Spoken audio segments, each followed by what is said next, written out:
Hey guys, welcome back to the channel. This is part 3 of our story. If you like this what if story and want to see part 4, let me know in the comments below. Before we start, don't forget to like, subscribe, and share this video with your friends. Also, check the description for more great content and my playlist. This story was posted by 𝗧𝗵𝗲 on Wattpad. Now let's start. In the stadium, 5 young teenagers came running into the audience booth and saw the match that was about to take place. They came running with their slippers while trying to catch up to each other. Oi, hurry up. The match is gonna start. Hold up, why don't you? The rest of the group tried to catch up, but the red-haired teen already beat them to it. It's starting.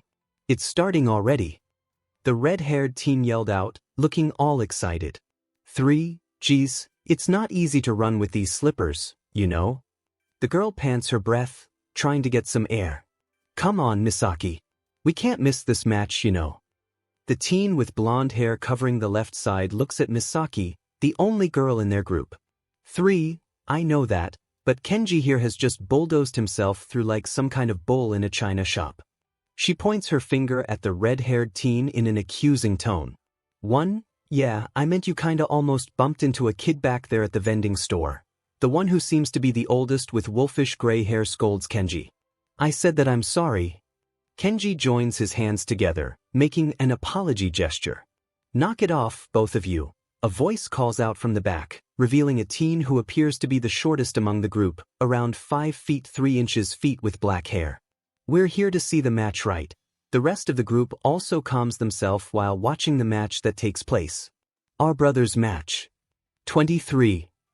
Katsuki, who was still recovering from the punch, looked at his above, seeing the quirkless freak who just landed a punch at him now looking down at him with that cold gaze. Get up. You can't be satisfied that this fight ended like that. Izuku replied in a cold tone, almost in mockery. Katsuki grits his teeth in anger, hearing those words coming from the likes of Deku.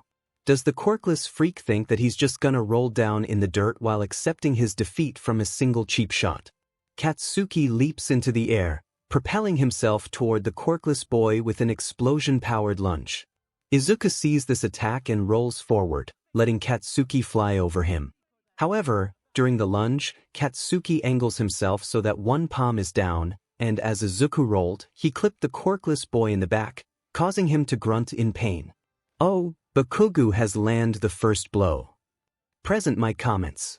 For landing swiftly, Katsuki turns around, only to be met with a straight punch aimed at his head.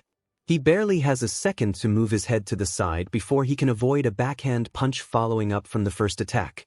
His head gets slapped from the backhand he just got, feeling how hard and heavy those palms are and able to hit him like that. Even the old hag didn't hit him that hard. 2, remember that, Bakugou? Izuku growls through grit teeth. I remember the pain you gave to me from your punch almost a year ago. Katsuki bares his teeth at the boy in front of him. You think it matters whatever pathetic punch you 𝗕𝗶𝗶 out. No matter what you do or what you bring, you will never be able to make a dent in me.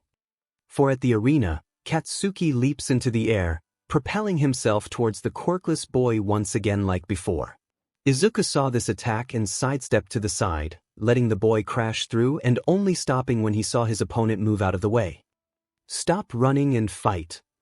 Katsuki roared, raising his palm towards Izuku, intending to end this match. 3 however, Izuku, with a speed that almost defied the eyesight of onlookers, dodged the blast with surprising agility. It was as if he had read Bakugou's movements before they happened.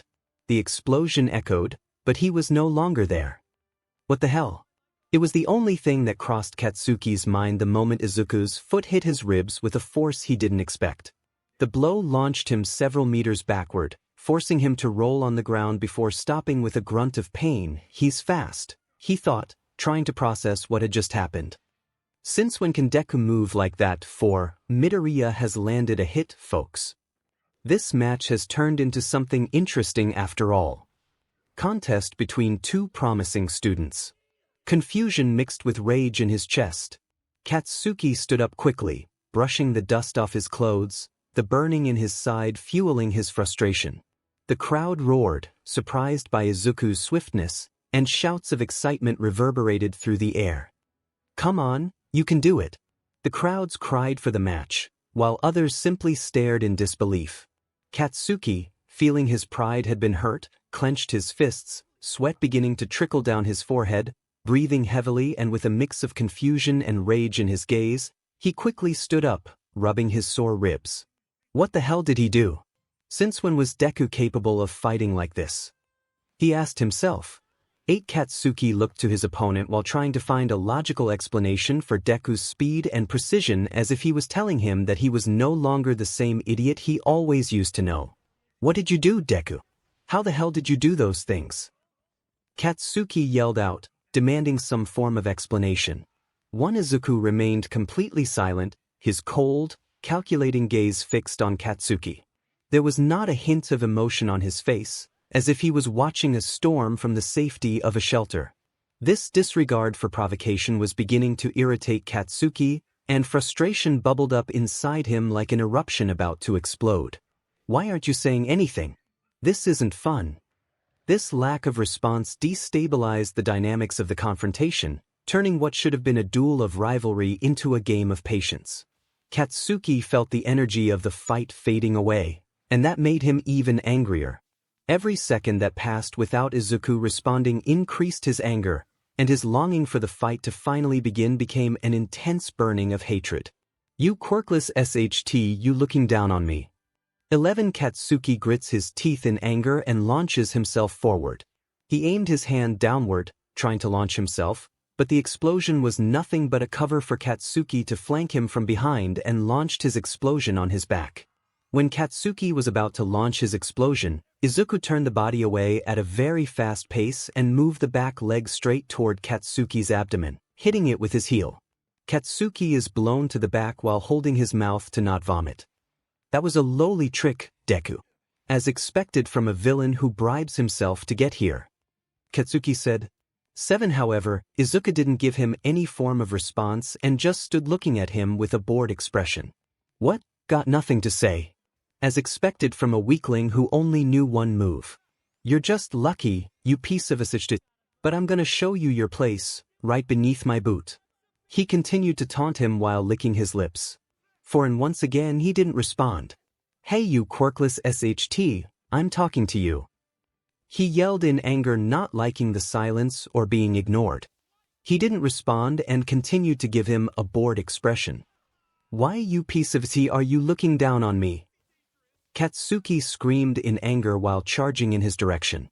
6 He propels himself to the front while aiming both of his palms together, looking at him with a crazed smile. Stun grenade.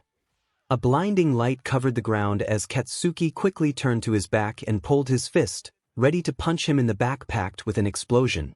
And when he was about to hit him, he evaded to the side. Without looking to the back. "What the?" 𝗓𝗂𝘁 thought. He swiftly kicked him to his side, and the force of the kick managed to push 𝗓𝗂𝘁's body to the concrete wall. His back hit the wall at the end of the arena, and he could tell the pain that coursed through his body was numbing him. But since it's a one-man standing rule, 𝗓𝗂𝘁 didn't lose from ring out. Wow, another hit has landed on 𝗓𝗂𝘁 Bakugou. Who knew that the boy could put up a fight like that? I thought that since Midoriya used support items during the match, he'd be incapable of throwing a punch or holding his ground. But I guess I was wrong, his fighting prowess is good. Aizawa commented in the commentary box. 2. Plus look at that build, he must have hit the gym twice a day if you asked me. Present Mike commented. 𝗓𝗂𝘁 wheezed, trying to catch his breath from the blow just now, noticing how strong it was. "Ah, now I remember." Izuku spoke for a long time with a realized look on his face. "They used to call you king back in 𝗓𝗪𝗓 King Bakugou."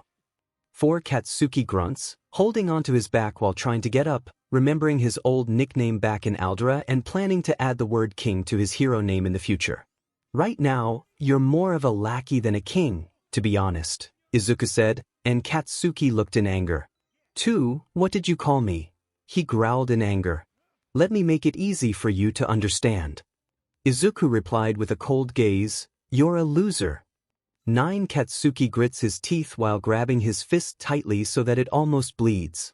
The pain in 𝗓𝗂𝘁's ribs burned, But that wasn't what consumed him. It wasn't the physical blow that truly hurt. It was those words. Deku's voice, normally filled with insecurity or fear, had now transformed into something sharp, cutting, and almost inhuman. But Katsuki wouldn't accept it, wouldn't let a simple blow make him doubt himself. How dare he say he was better than him? Katsuki screams in his thought, how dare he enter this place freely like that through blackmail? And he kept playing him around like he was some kind of toy while Deku tried to ruin his life. It's if joke. It was as if those words were a poison he was trying to shake off from his system. No one, absolutely no one at this festival had managed to touch him like that. Not Dunce's face with his stupid electricity, not Icy Hot Sister with her dual quirk, and not even Man Hands with her weak quirk. They had all fallen before his power. Because he believes that he's the best. Katsuki began to growl in anger, resembling a beast of some sort, and started throwing attacks blindly at him, one explosion after another as Izuku just retreated to the back avoiding the blast, but he still got caught by it no matter how fast he avoided. Of course, this act doesn't go unnoticed by the audience as they see him acting ferociously, throwing one explosion carelessly like that. Man, that Midoriya kid sure can hold his ground. Yeah, but don't forget that Bakugou kid is no joke. Speaking of which, did you guys think that he's acting feral or something? 3, like some kind of beast. I know, right? But that quirk isn't that fire-type base, right? 2, it has to be. Look at the ground. Doesn't it seem familiar? Katsuki relentlessly fired off one explosion after another, trying to put the quirkless freak in his place for playing with him all this time. Ruining his origin story, coming into UA through blackmail, acting all tough, looking down on him with those cold stares, sabotaging his gauntlet, sending him flowers to kill himself, exposing him with his article, tricking him into getting into trouble, humiliating him on the sports festival. Everything is Deku's fault. Katsuki roared in anger, throwing one explosion after another, wanting to wipe the smirk off his face, wanting to blast his face forever looking down on him. He will pay and turn this arena into a horror show for him. The explosion kept hitting Izuku's body relentlessly, trying to defend himself as he took a defensive gesture, and that only seemed to fuel Katsuki's ego more inflated than it had.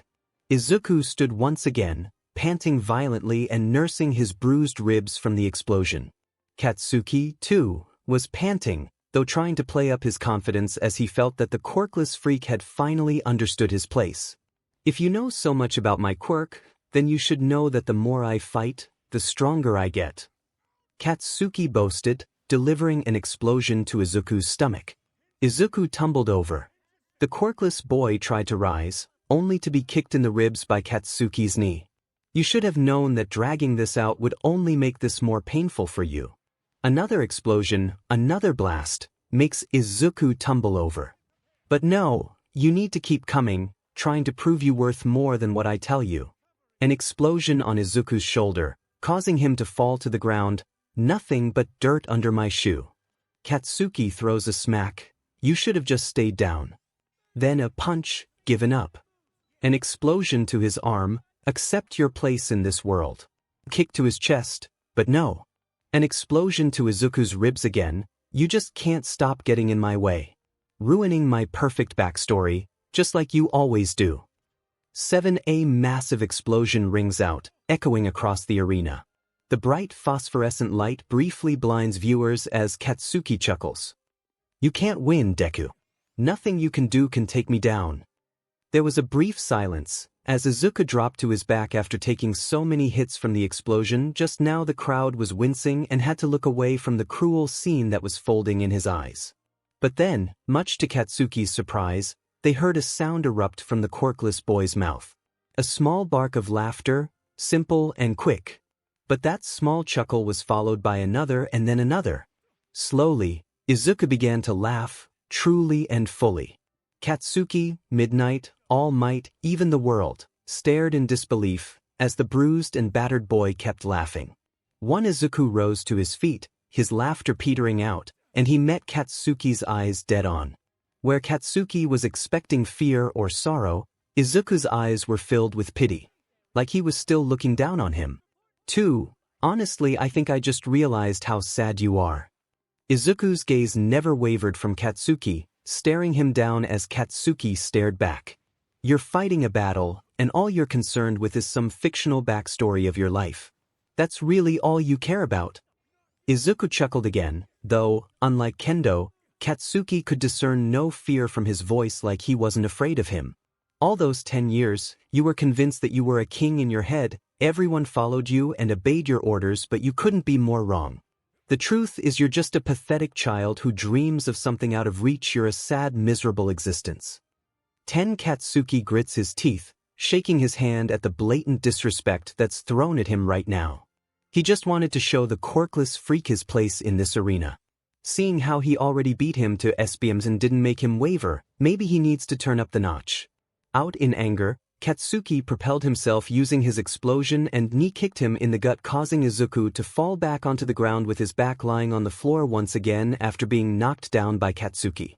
I wonder what's your endgame here, Deku?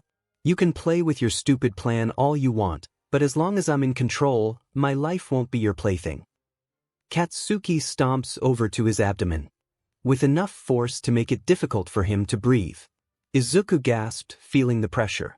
Seeing Deku try to catch his breath brings some satisfaction inside Katsuki's chest, like he was enjoying seeing him struggling for his life. It's almost refreshing for him. He wanted to see him beg, crying, having a look of despair on his face, realizing his place in this place as nothing but a worm who crawled over to the dirt while eating 𝗧𝗏 waiting to get stomped by him. But much to Katsuki's surprise, Izuku just chuckled at him, even with a foot stomped on his abdomen pressing down to his lungs. He let out a wheezing laugh before making a smile with mockery looking at him. Bakugou, no matter what you say, you'll always be my plaything. Katsuki is about to deliver another stomp at his chest again when he realizes that the match is more silent than he expected. He looked up and saw the audience had their eyes taken off the field where his match was. He looks up to see the stadium, and everyone is on their phones. Not just those nameless extras, but the extras in his class, and those in the teacher's booth. Even All Might is looking at his phone and not at the match. 11 But the one thing he noticed was that everyone had the same expression on their face with one word. Shocked. Everyone is looking all shocked, but each of them is filled with a different kind of shock. Some are mixed with fear, others are genuinely surprised, and there are some with silence. But one thing he noticed on the front booth is that everyone is lining up with anger and disgust. Katsuki had no idea what was going on, but he could tell that all their attention had shifted from their phone and now looking at him with those same expressions they did when looking through their phone, ready to come to him with pitchforks and torches in their hands somehow. Show this is this real? Present Mike shakingly looked at his phone, unable to believe what he was seeing. Put it on the Jumbotron, there's no point in hiding it right now, Aizawa replied, hiding his emotion under his shaggy, messy hair. 6 Then, the Jumbotron switched to a recording of a conversation on some rooftop. Katsuki looked up to see, not recognizing the place until he saw two familiar figures having a conversation up there. 1 What the hell are you doing up here? Katsuki asked. Katsuki's eyes widen in realization, remembering why this place looks familiar. It's where he confronted Deku after discussing their plan to put him down before the sports festival took place. 3 I asked what you were doing here, he shouted. Why? Izuku frowned. Afraid I'm going to jump. 3 Yeah, maybe you should. The view is good, and no one is here anyway. Katsuki smirks while taking a step forward. I supposed it's a good view. Sunset itself looks warm and brings calmness inside. Izuku stared at the red-colored sky. Red-colored. Fit for an end to a quirkless piece of 𝗧𝗏 such as you. Waste of air anyway. Should have pushed you off from the rooftop back when I had the chance in school. You want to push me off from the rooftop so badly. You want me to die. Yeah, your dad told us to do it anyway, so just do us all a favor and die. 9 Then it happened. Katsuki threw an explosion straight at him, and Deku was seconds away from getting blasted from the rooftop. He could see his smirking expression when he threw off that explosion, how he enjoyed it, and it was in full view on the Jumbotron, of his wolfish grin for everyone to see. And this is broadcasted live on television for everyone to see. Katsuki froze, looking up at the crowd left and right. He sees cameras pointed at the arena, broadcasting the whole fight. He sees the audience, looking at the fight in disapproval. Many seemed disgusted, others saw him as some vile creature. But the worst part is the ones in the crowd, whispering to each other. He can't hear their whispers, but his mind fills in the gaps, permeating his head with toxic words. This is the best of the hero course. He tried to push that kid off the rooftop. 2. Did you see his face? How does he enjoy doing that? So it's true then. That kid is the rumored student K. That sociopath student who tormented those people saying to kill themselves. 3. It's gotta be him. Look at the ground where the soot is from. It matches the burn mark on that 𝗵𝗃𝗧𝗏 kid. Then Izuku is Katsuki Bakugou's victim of bullying. 1. Oh my god, how could that kid enter the school with something like that on his record? Call the police. Someone call the heroes and arrest that kid. 3. Somebody stop this match, he's a freaking sociopath. Is he trying to be a hero? More like a villain if you ask me. 5. More and more poisonous words hit his earshot, permeating through his skull and bouncing around like church bells between his eyes. More and more, these thoughts attacked his mind, the image he had built up in his mind of himself shattering in real time. People began to boo him, telling him to get lost and take responsibility.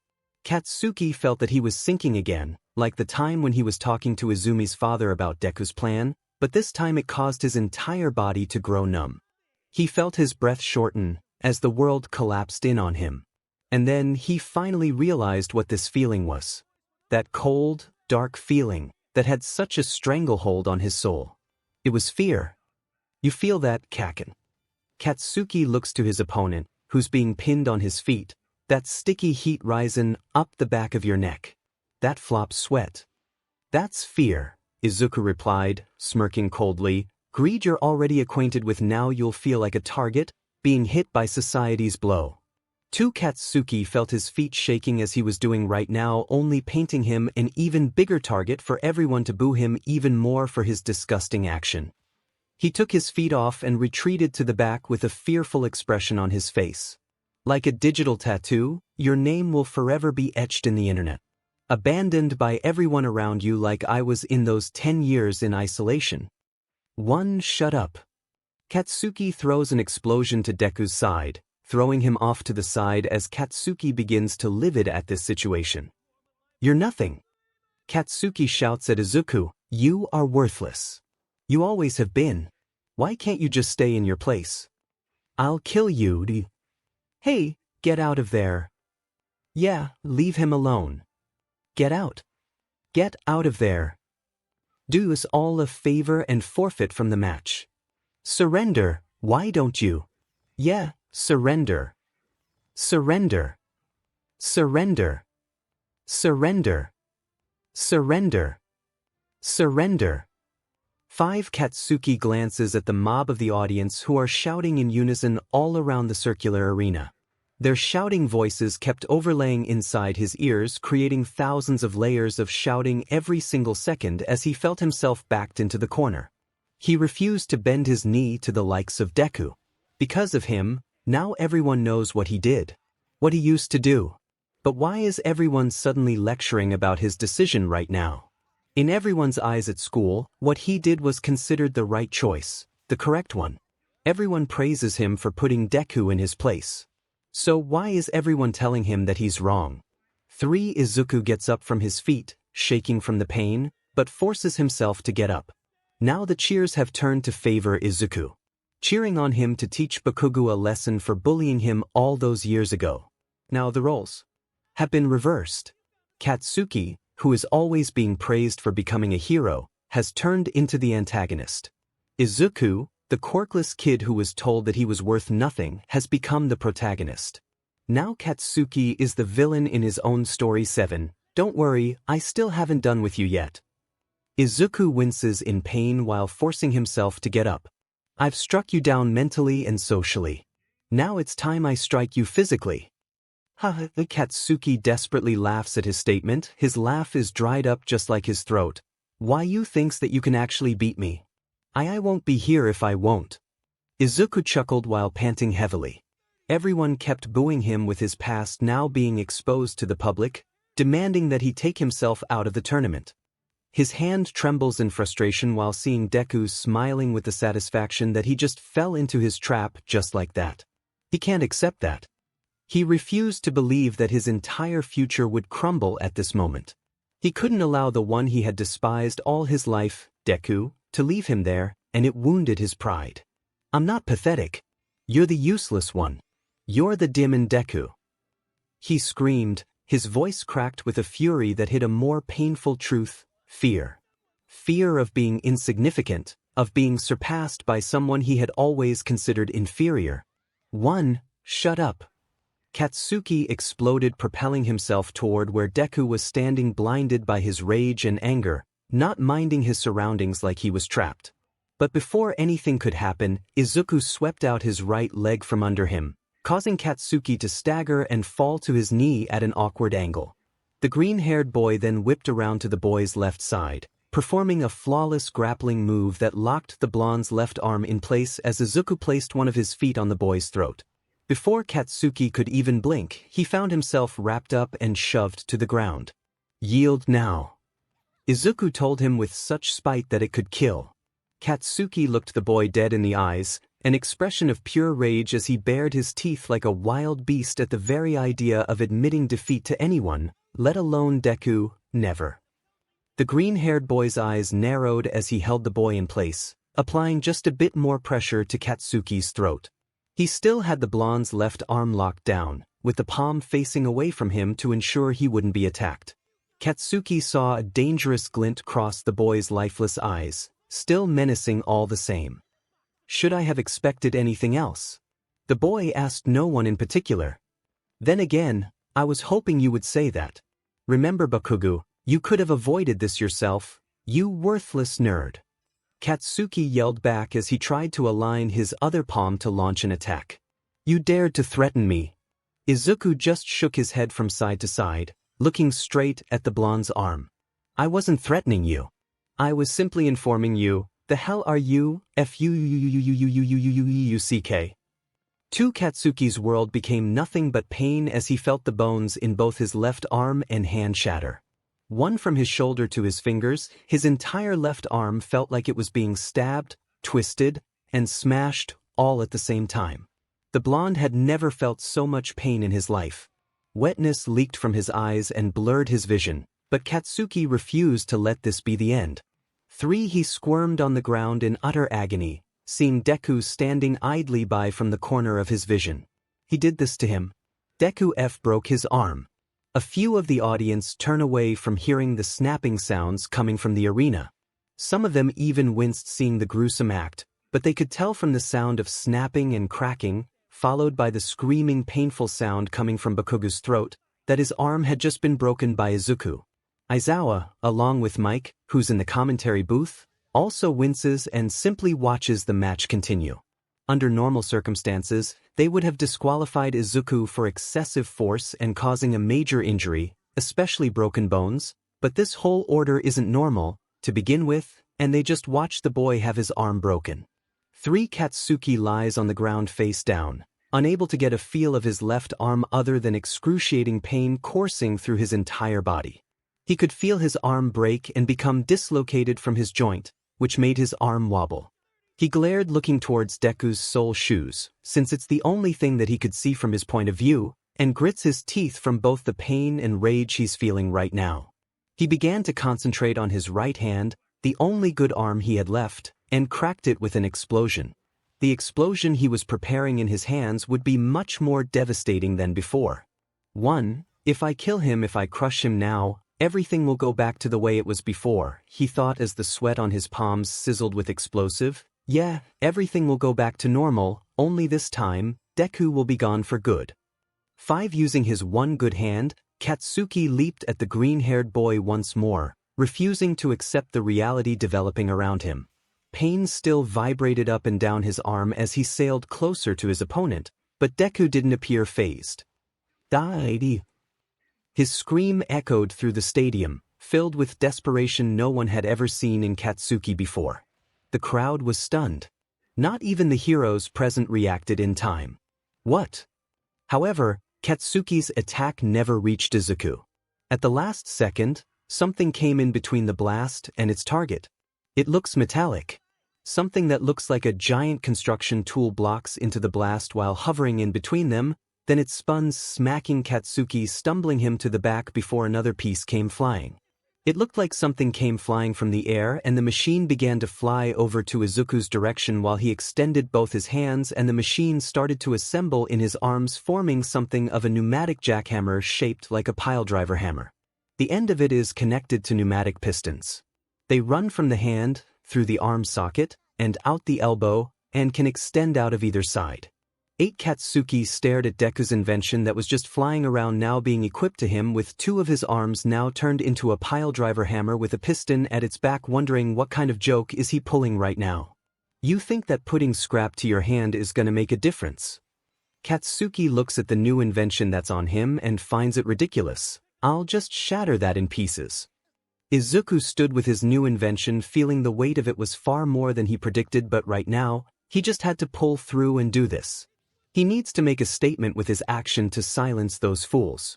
He raises his piston hand, pointing at Katsuki as the blonde looks in wonder at his intention. It's time to finish this match. Izuku took a stance, holding to his piston, between the faux king and the impotent child. What?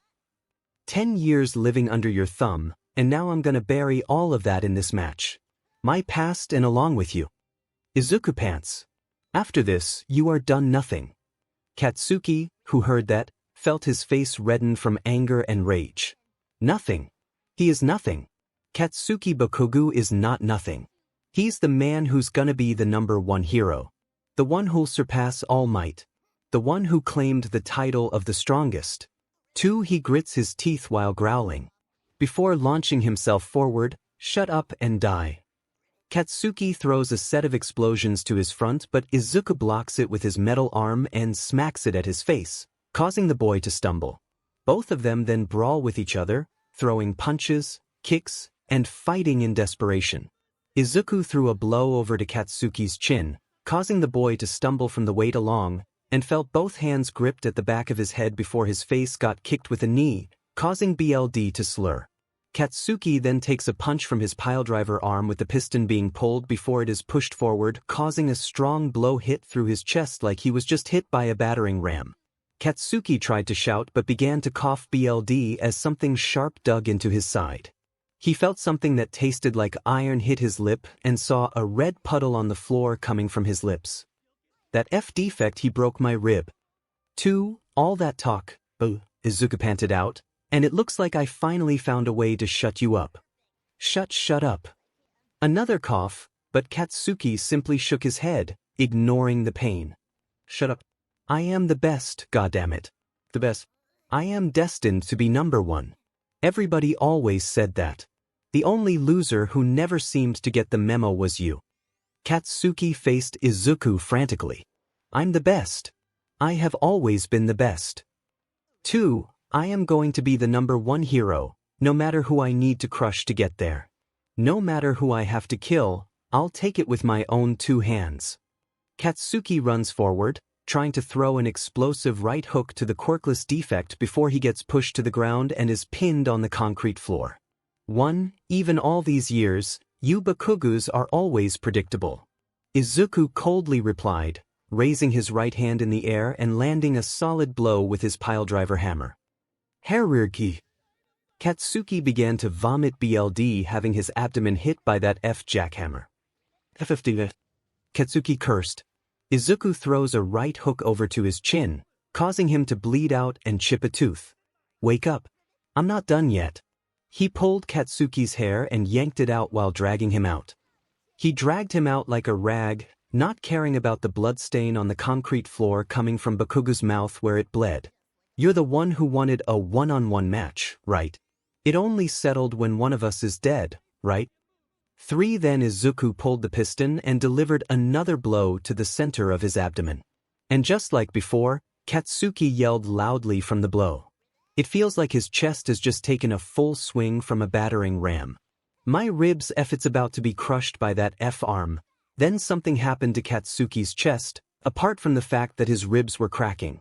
something rips open from his chest, and BLD starts to leak from it. 1. W. Then, another blow landed on his abdomen, and BLD began to splash like a fountain in the color of red. 5. If it can't be, another blow landed, and Deku's fist was covered in red liquid. This time, there's a strong smell of iron coming from the red liquid pouring from it. From a year ago where that Deku stabbed me, the stitches they ripped open. 4. Show, we have to stop this 𝗵𝗃𝗍, he's gonna kill him if this continues. Present Mike spoke quietly in the commentary booth, looking at Bakugou get a beatdown. For Aizawa sits in silence, watching the match with his own 2 eyes. We need to stop him, we have to stop him, too, but I don't want to stop him, I don't.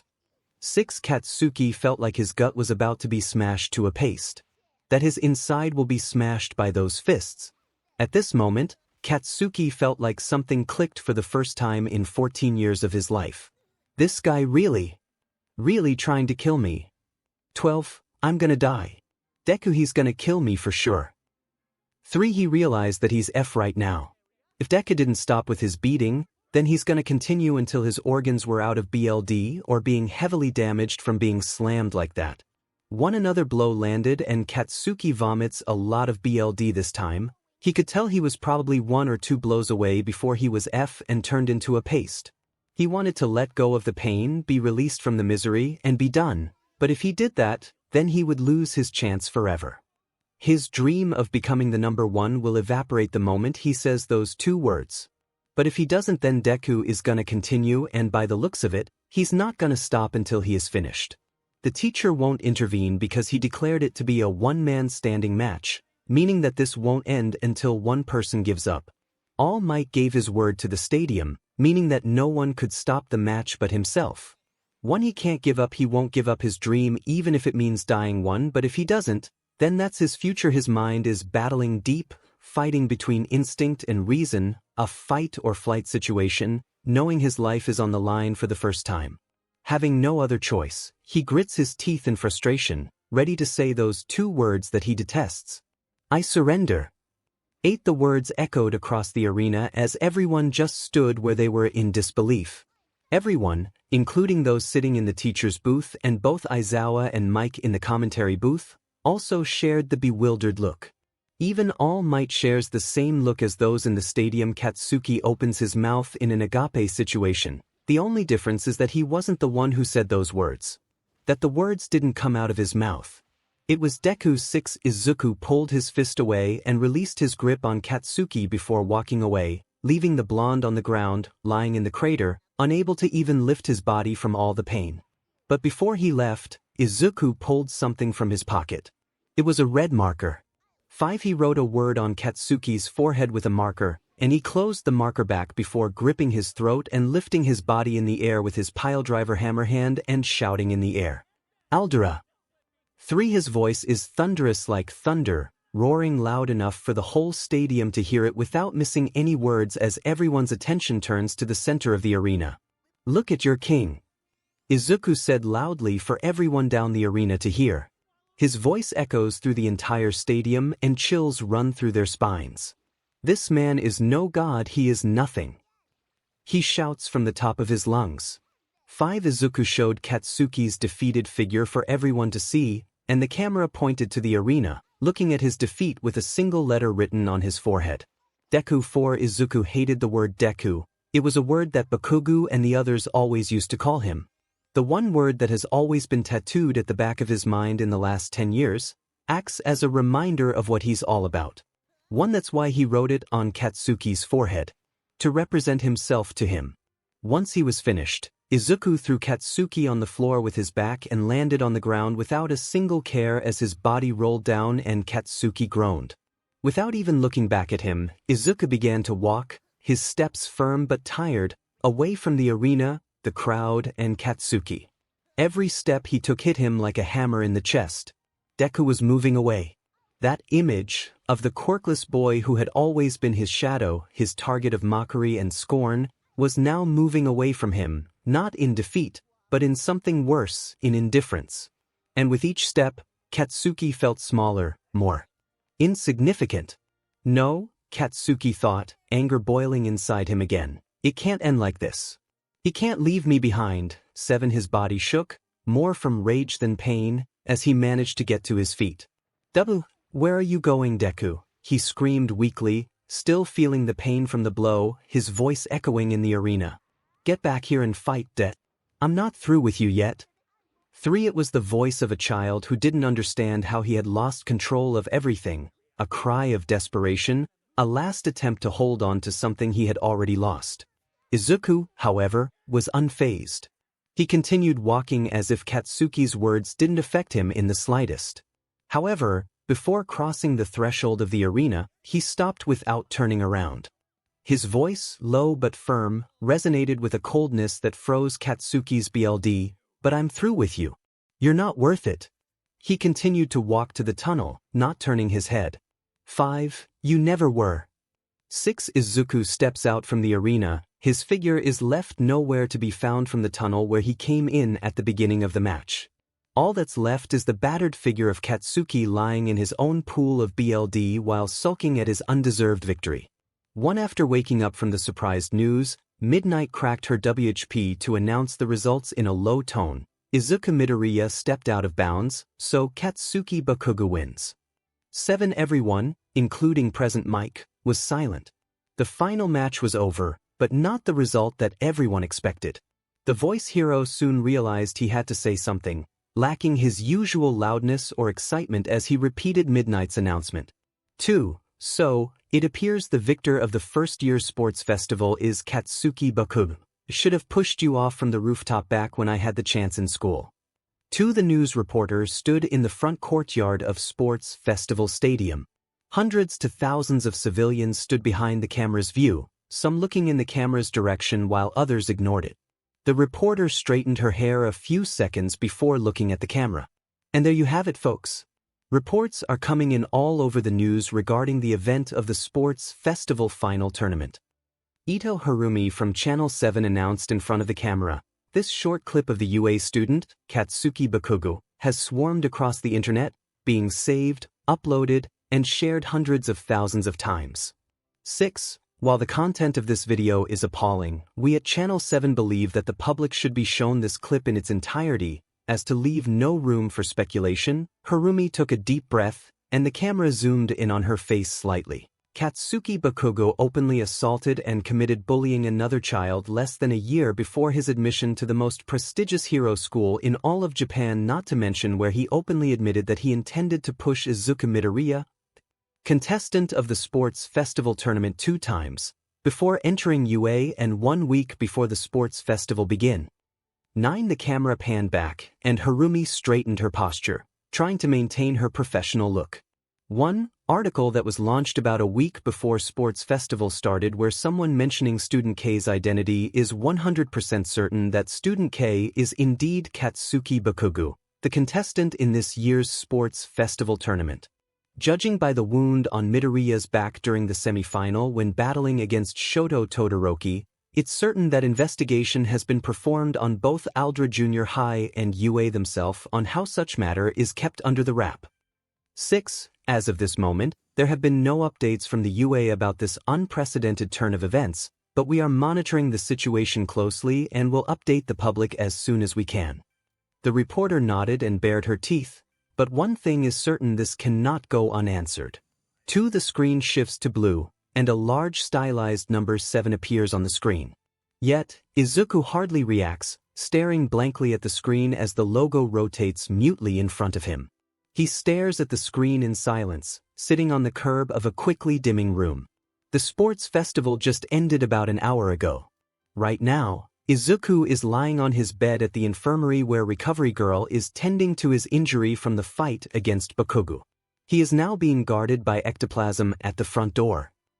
Everyone knew everyone has finally learned what Bakugou had done over the past 10 years as the video of the CCTV of their conversation on the rooftop was leaked to the media and opened a lot of investigation of the matter. Even the cover-up of the bullying for 10 years in Aldra is now being investigated. 6. Some people from Aldra quickly tried to save their skin by saying that it was all Bakugou's fault and he was forcing them to do it, or they would become the next in line of his bullying targets. Everyone started to dump all of the faults onto one person, and that said person was Bakugou. 𝗵𝗃𝗍𝗂's name is being thrown in and out, but not in a positive way, as everyone kept mentioning and asking how come this type of behavior is condoned, and the media has been hounding both 𝗓𝗪 and Yue for it. One is for giving him the pass, and the other is for passing him. There was no medal ceremony for the sports festival this year. There were no fireworks and thousands of clapping hands to congratulate the winner of the festival. No stadium flyover congratulating the winner. After the events of the final match, Yue shut down the entire sports festival and had the stadium vacated after the fact had been spread. Many of the teachers had been tasked with facilitating this process, namely Eraserhead and ectoplasm, leaving several other teachers scrambling to quell the situation that had evolved since that final blow. From what he can tell, Principal Nizu had no idea of the bullying that Bakugou performed before Yue and now was buried deep for the whole report and answering questions, all because his stepfather chose to cover things up for Bakugou's past. This explains why ectoplasm is standing in front of his door to guard any visitor and not his clone, but his real body. Suddenly, someone knocked on the door. He looked up trying to get a better look but proved to be difficult because of his caste, only to find that the entire class B students at the door along with 𝗧𝗵𝗲 all asking how he was doing while others were congratulate him on his victory while some is asking of his involvement with Bakugou only to be stopped by ectoplasm who's guarding the door. Since the rule only allows for 6 visitors, Kendo, Monoma, 𝗧𝗵𝗲, Tetsu, Setsuna, and Ibara are heading in first. Midoriya. Kendo practically shouted as she quickly approached him. If it wasn't for the fact that he was still injured, she would have pulled him into a tight hug. Hey Kendo. The boy slightly blushed. 11. I'm so glad to see that you're finally awake. I was worried sick about you. Kendo looked at his injury, her eyes trailed on the cast on his right hand. Yeah, he looks down, looking at the cast itself as his sign of victory. Man, can't believe you put a sock to Bakugou like that, 𝗬𝗍𝗧 commented. And he was like looking in dazed or something, Tetsu said, kinda like a deer in headlights. It's fortunate that you weren't seriously injured, Ibara replied. Yeah, you want to see his face when they announced him as the winner. It's freaking hilarious. Monoma comes holding his phone at the recording of the end of the festival. So how are you feeling? I was told that your injury is pretty severe. Kendo decided to ask, wanting to know about his condition. I'm fine, mostly, but the doctors told me that I have some pretty serious ligament damage in my arm because I overused my pile driver. Izuku looked down at his injured limb, feeling like his arm was going to come off from overusing his invention. Yeah, it's pretty bad if you ask me. 𝗧𝗵𝗲 replied, that pile driver is freakishly strong, but it's taking a great toll on your body. I'm surprised your joint didn't come off from using it, considering the force on that thing. It's going to be okay, right?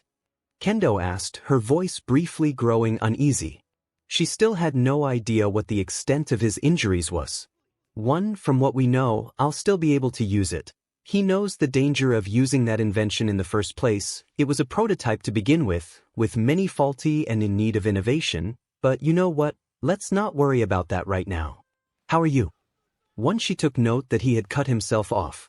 There was something more to it than what he would tell her, but she didn't want to press the topic for the time being. I'm fine. Recovery girl has managed to heal my injury and I'm good to go. Izuku holds his bedsheet tightly, gripping it. Kendo, I'm so sorry. Kendo looks up. For what? You got caught up in my problems with Bakugou, and you got injured by it. He looks down, unable to face her. Had you never known about my problem, you wouldn't have any reason to go after Bakugou in the first place.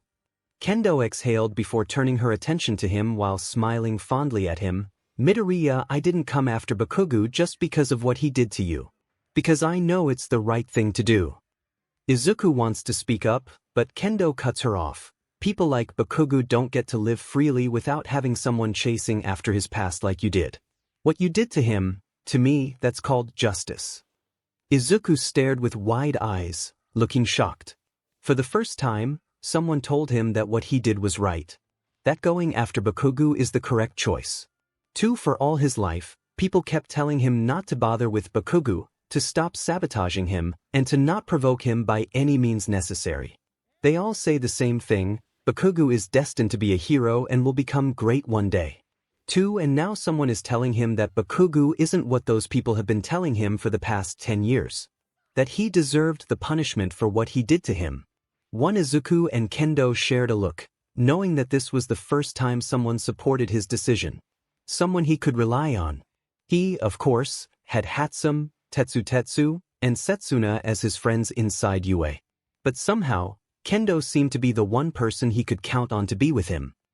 Someone he wanted to be with at all times. Izuku stared at her for a moment, with Kendo also looking at him in the eye. Their face seems to be close to one another while his cheek blushed from staring at her. 1. Izuku and Kendo turned their heads simultaneously, seeming to remember that there's still Setsuna and the others in the room with the green-haired girl grinning in the middle. "Ah, don't mind me." Just continued. Setsuna grins, giving them the go sign. 4.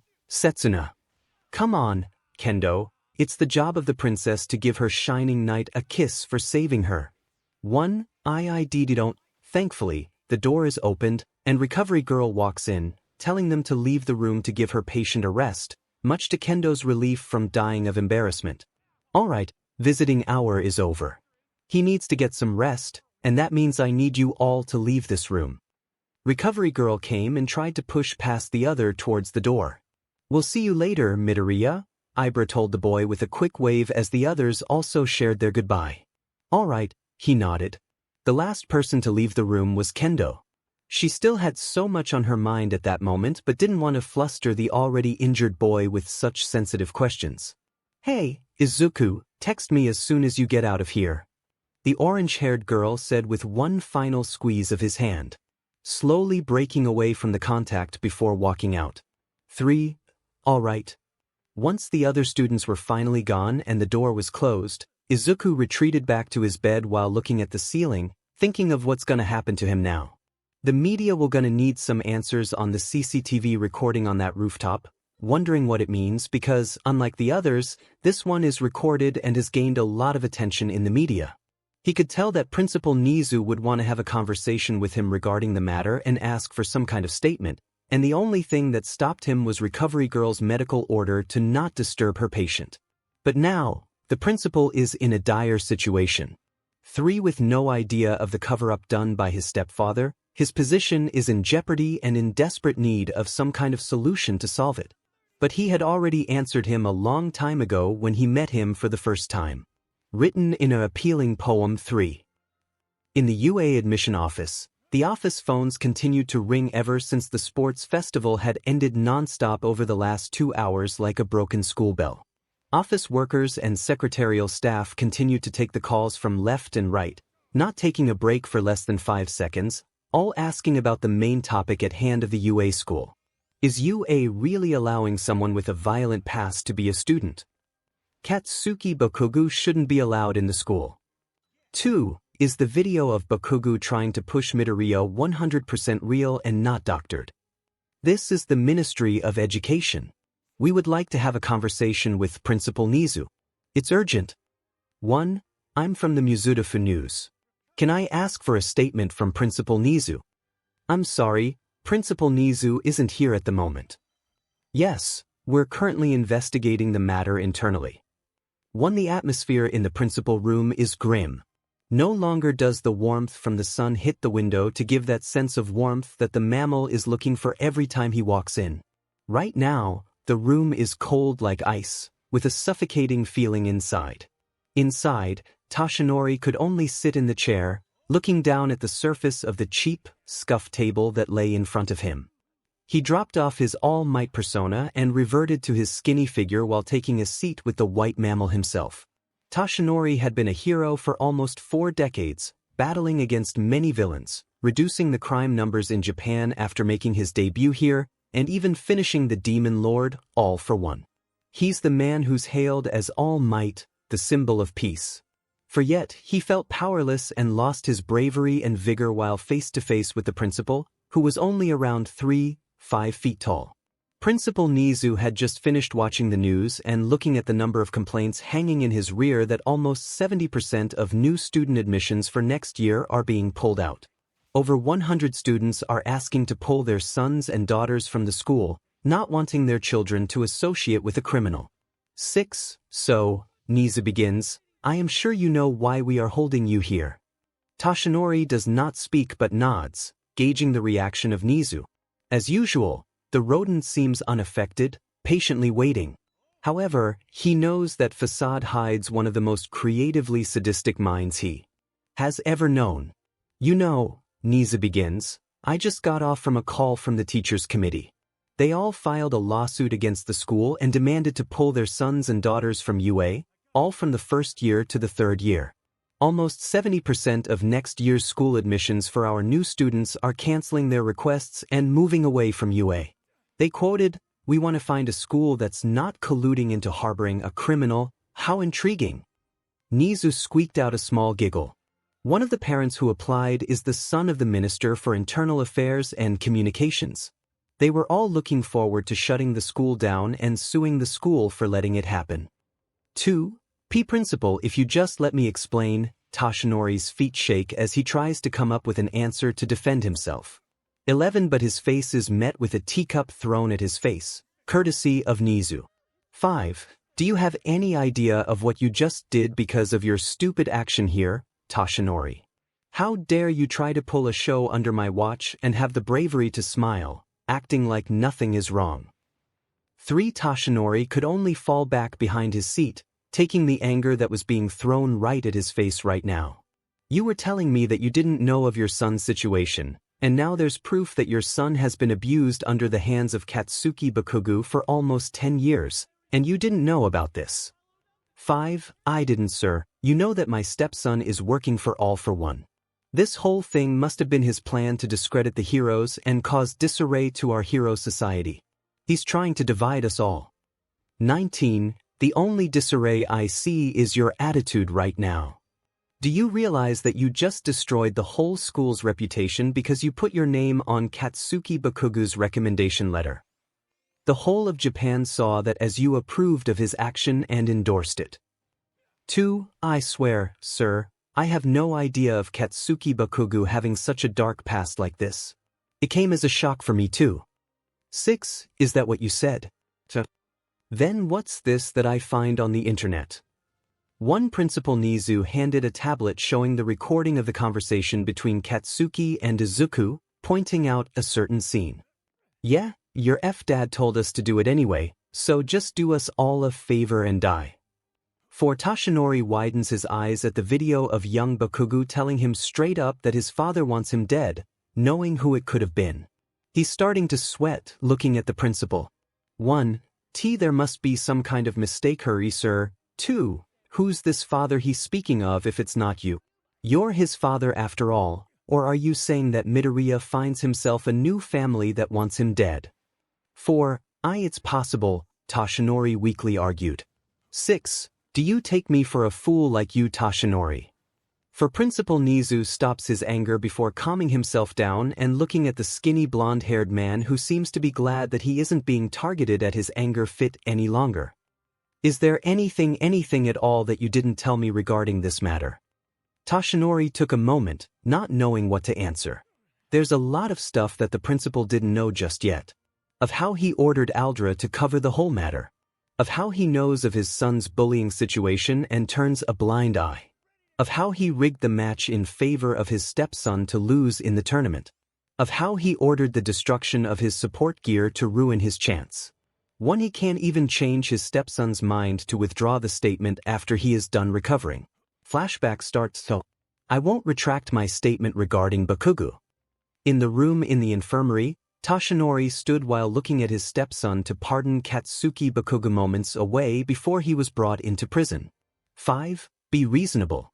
Are you really gonna condemn young Bakugou's career because of a grudge from the past? 5. No, because if it were up to me, I'd bury him alive in wet cement and pour it on to case his rotten corpse. 5. Toshinori, who didn't like that answer, took a step forward to Izuku's bed and stared at him with a darkened look, one that he would display whenever he confronted a villain. You knew who I am.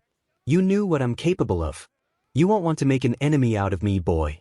𝗬𝗏 threatened as his voice grew deeper. 9. I can end your career right on the spot without even so much as to blink.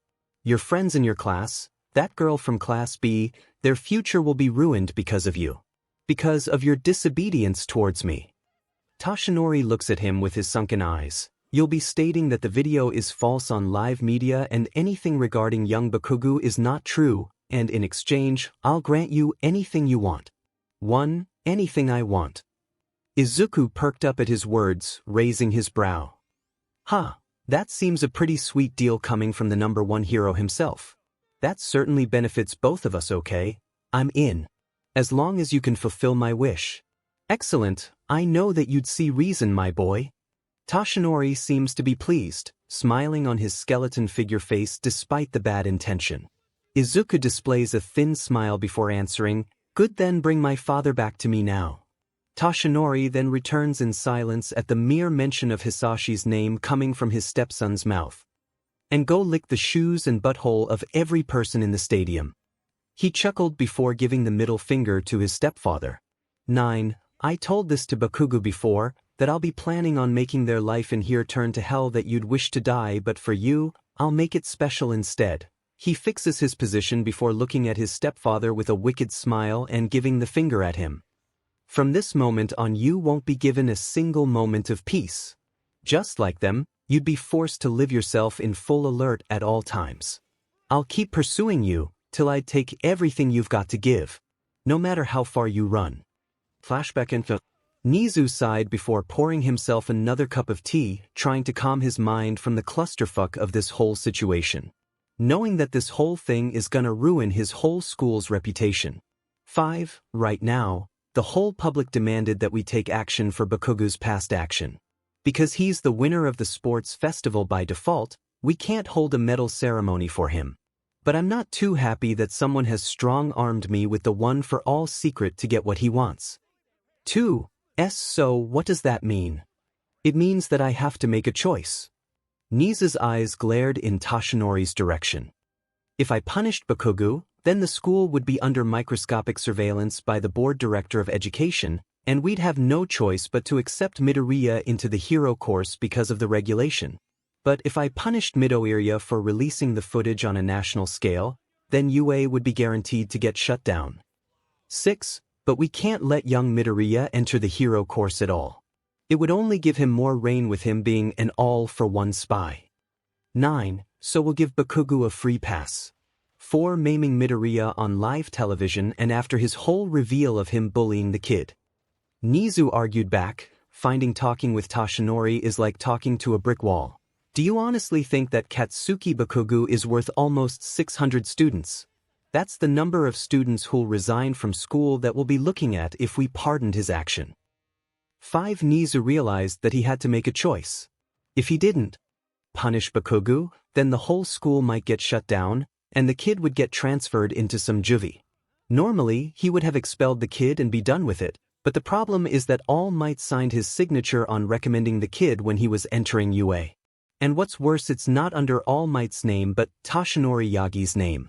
Kicking Katsuki Bakugou out of UA would start a chain reaction that will end in All Might's reputation being tarnished, which could destabilize the foundation of the Hero Society.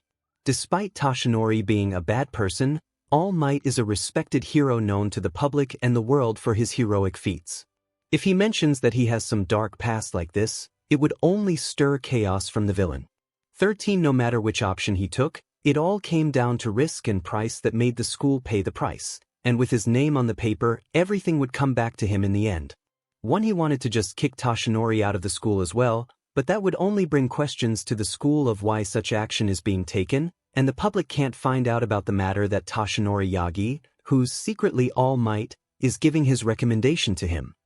He then remembered the poem that Midoriya had told him on the first day at school. Of how it seems to be vague at the start, but it seems to be making sense now. With every heartbeat, doubt begins to fade, for courage grows in silence, deep and bright. I'll trust my gut, not be by fear dismayed, and step into the dark, embracing the light. It explains the tough decision that he needs to be making right now. Midoriya must have figured out right from the beginning that it would come out to this moment. It's almost like Midoriya is weaving the future. 6 Sighing at his desk, Nizu stared at his wooden desk before resolving himself for his answer. 5. Izuku walks up the corridor in the UA hallway after Recover Girl has cleared him for leaving for today. She told him that he needed to get proper rest and that he should refrain from doing any physical activity for about 2 weeks. His right hand is still in a cast and should come off in 2 weeks, also much to his glad. On the first floor, Izuku approached the bulletin board.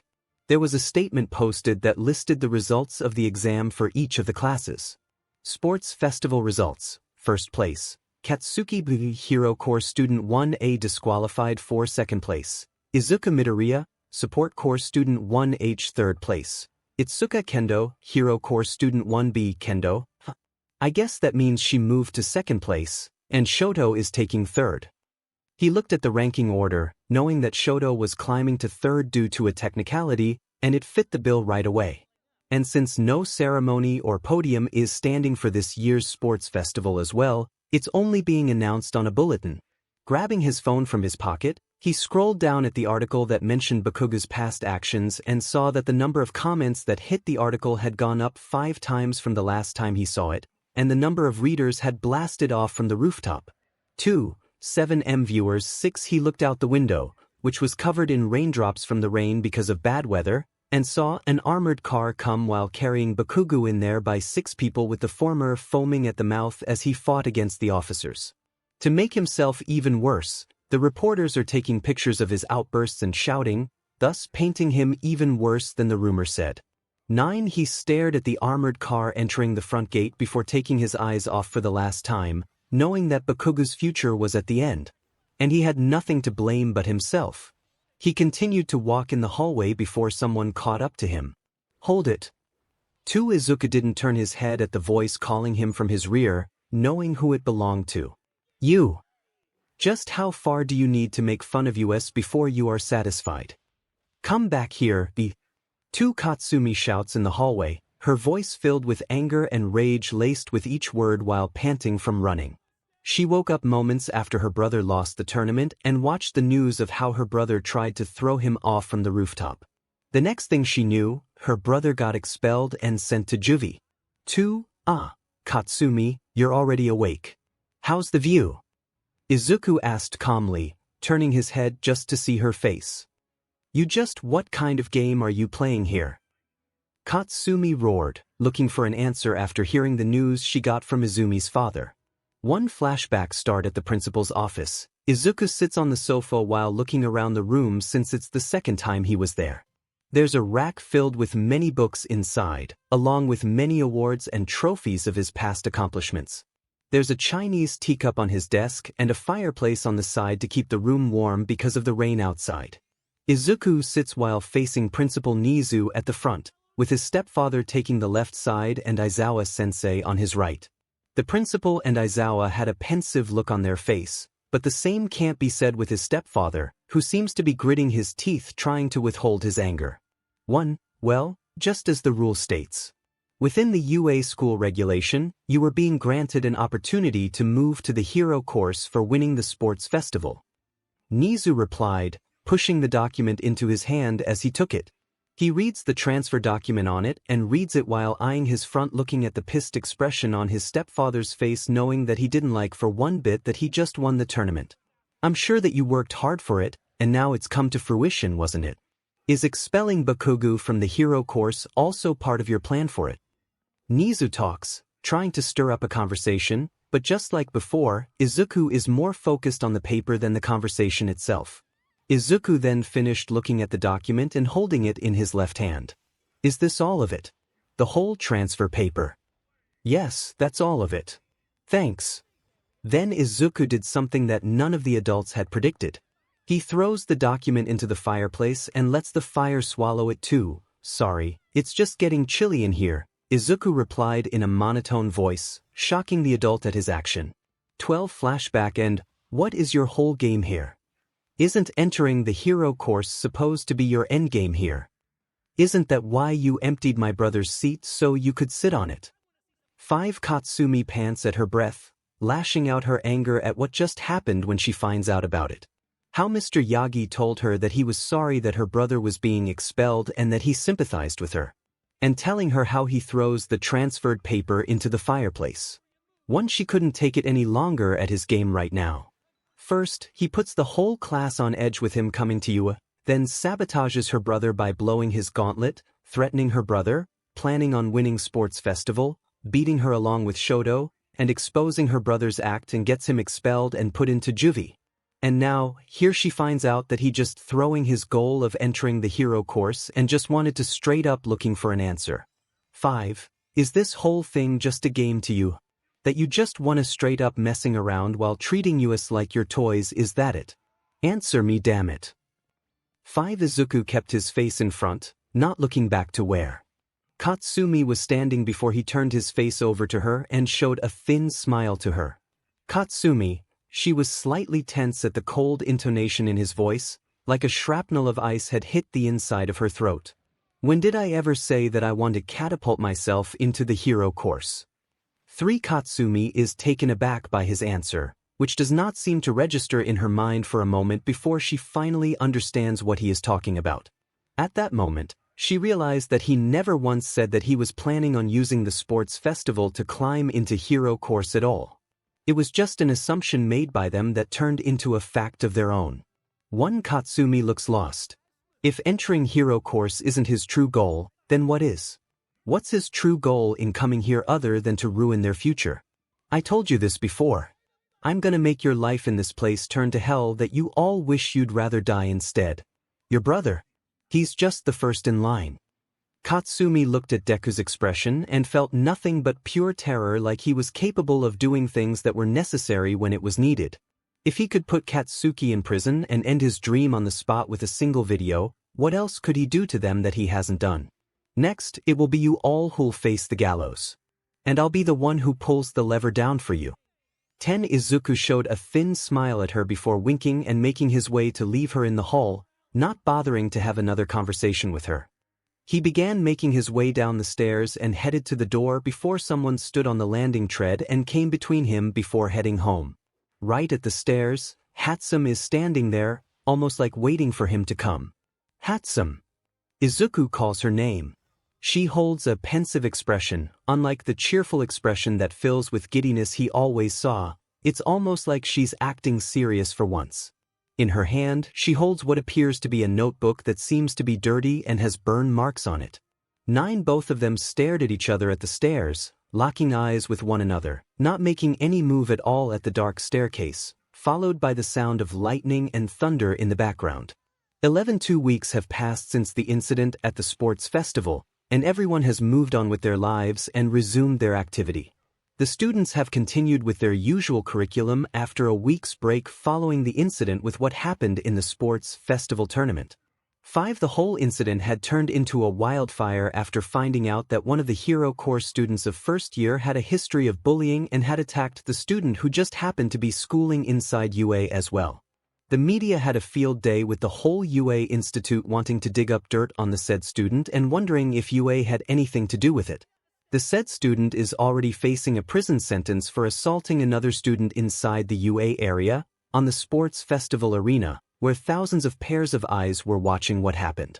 Not only that, but after a thorough investigation, it turns out that the number of crimes had accumulated over the course of 10 years and remained unpunished.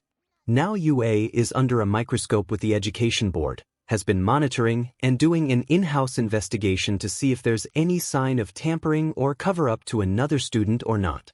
And everyone is under surveillance to see if anything else they might uncover for the time being.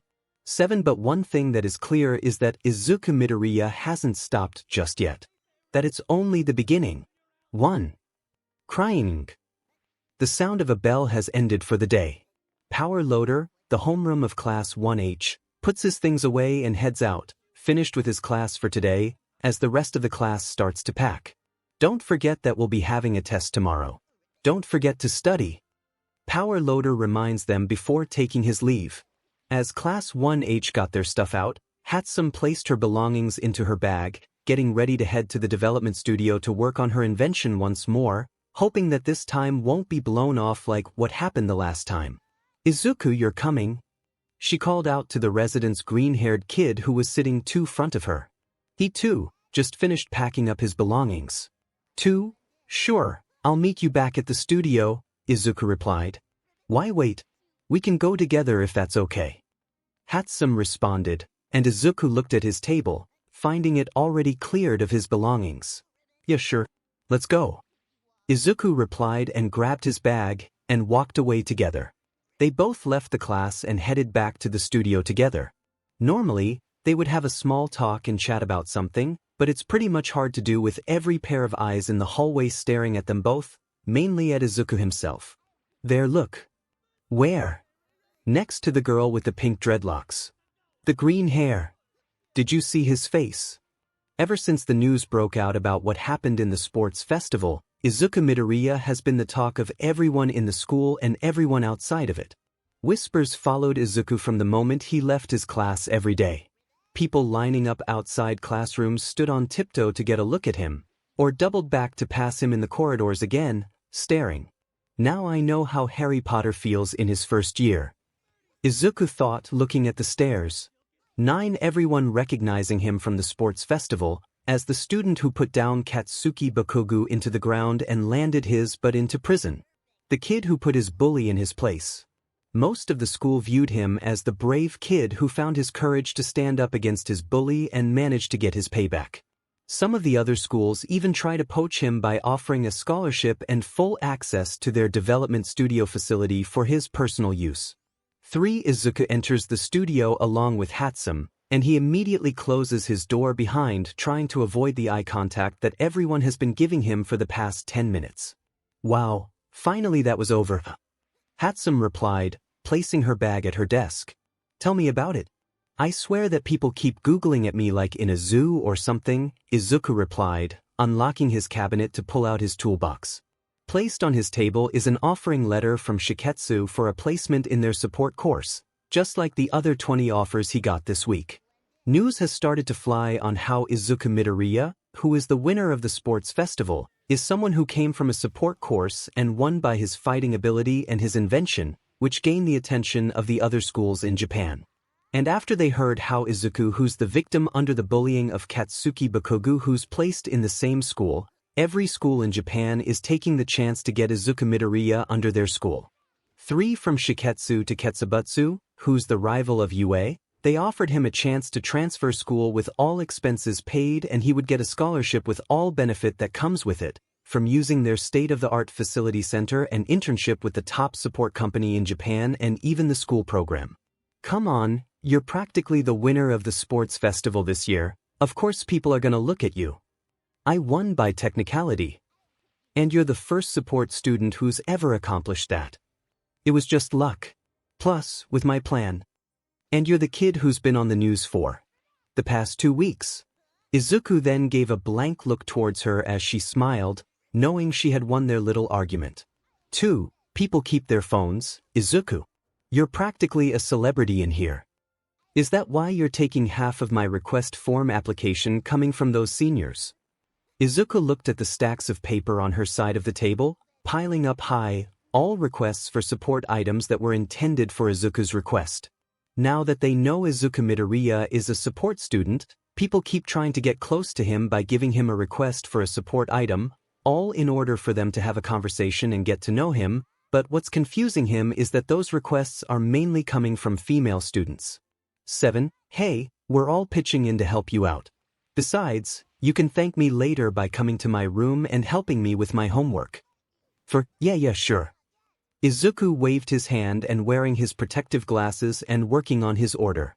Truth be told, he was a bit wary of 𝗵𝗃 ever since what happened in the hallway when he confronted Katsumi after finding out about his secret. He still remembers it quite clearly up to now.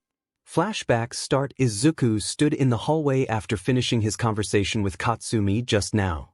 𝗵𝗃 stood in front of him with a complicated look, almost like she was aghast by what she had just learned.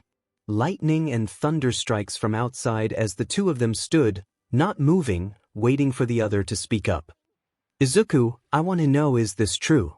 𝗵𝗃 asked, holding the notebook that he used to write in years ago before he entered UA. Izuku kept his silence, eyeing the notebook in her hand. The same notebook that he used to write about the hero analysis back when he was little, and stored in his work desk, back in his studio. It's also his own diary of what he wrote up back before. Yeah, it's my old notebook. I used to write up hero stuff when I was little. Izuku replied, giving his answer to her, hoping that she would only open up the first few pages. And what about this? 𝗵𝗃 opened the book and flipped through the pages, and found something quite disturbing to which shocked Izuku on the inside. By 𝗵𝗃𝗃𝗵.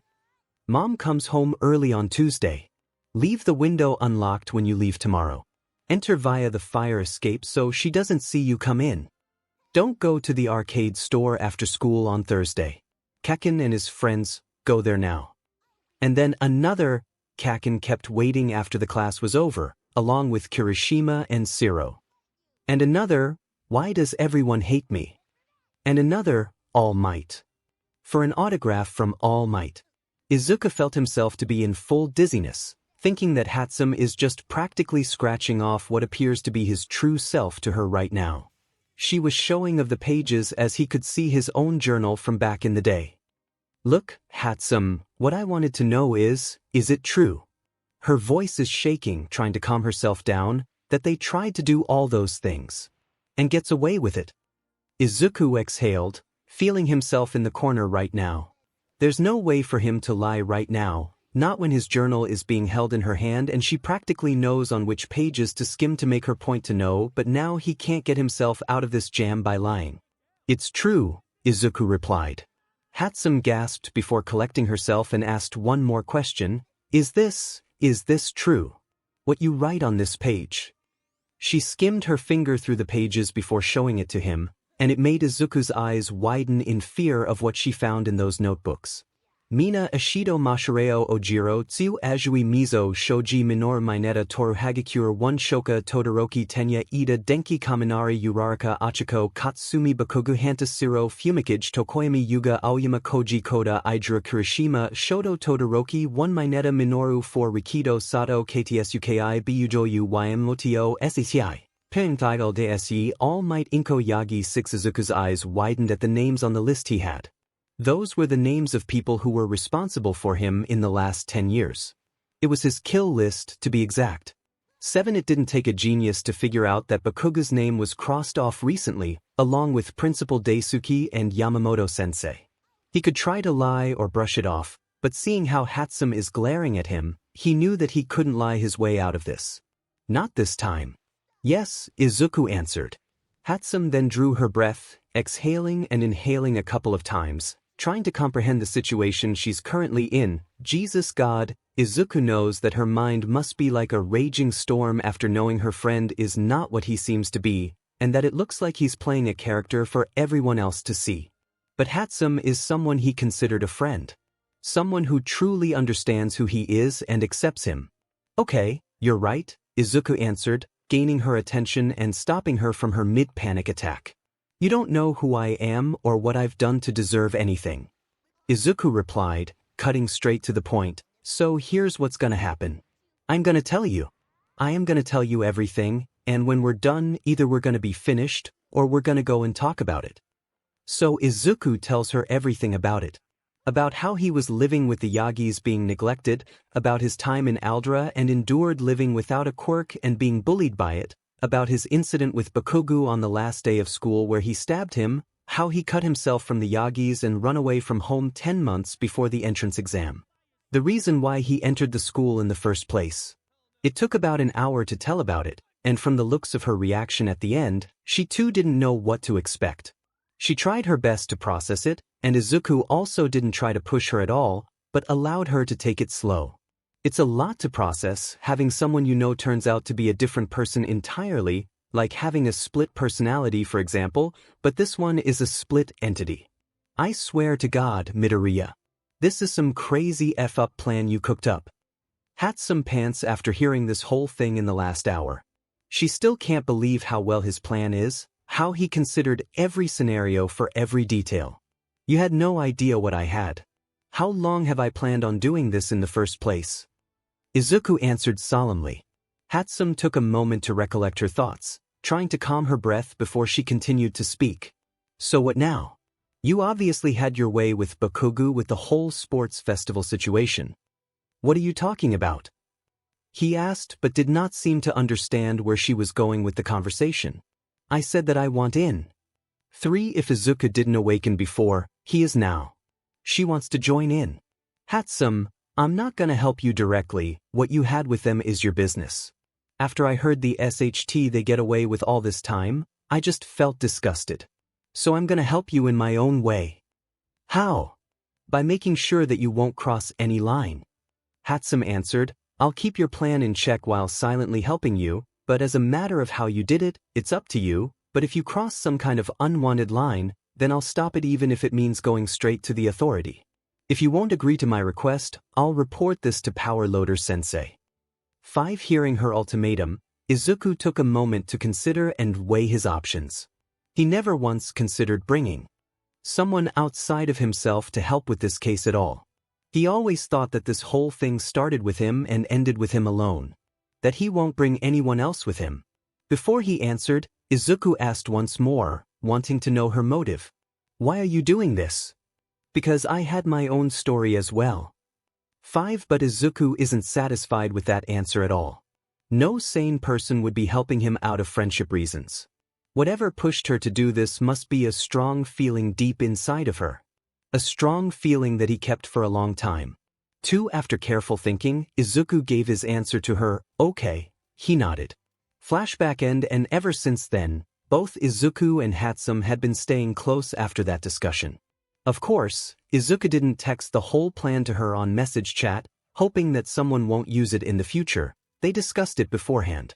Which is why 𝗵𝗃 had created an app that allows them to message with one another undetected. 1. He wanted to ask her about the reason why she's willing to help him.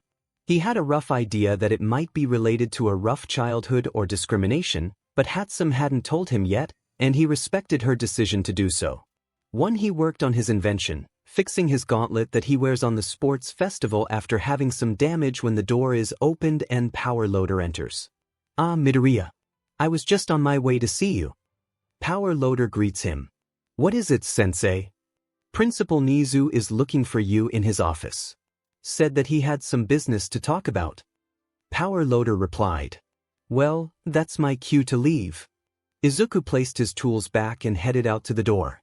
He walked out of the studio with his hand in his pocket, looking at the window momentarily before he headed to the principal's office, wondering why he wanted to see him.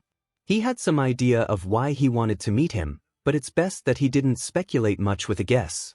While walking down the hallway, he noticed several eyes looking towards him, mentioning that him being the kid who won the sports festival. Some even say that he's the person who put an end to Bakugou's career. He didn't mind the comment and just continued making his way to the principal's office instead. Knocking on the door 3 times, he waited before he heard the principal's voice that allowed him to enter. Please come in. He then entered the room and found the principal sitting at his desk with a tea set placed on his table. His expression remains the same, with a stoic smile, and he looks with his beady eyes. Midoriya, please come in. Nizu greets him. How is class these days?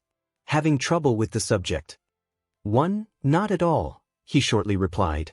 I know that I didn't have the chance to say this before, but I want to congratulate you for being the winner of the sports festival. It is quite the feat after all. Principal Nizu spoke. His voice sounded sincere without any hint of mockery or disdain. Thank you, Principal, he nods.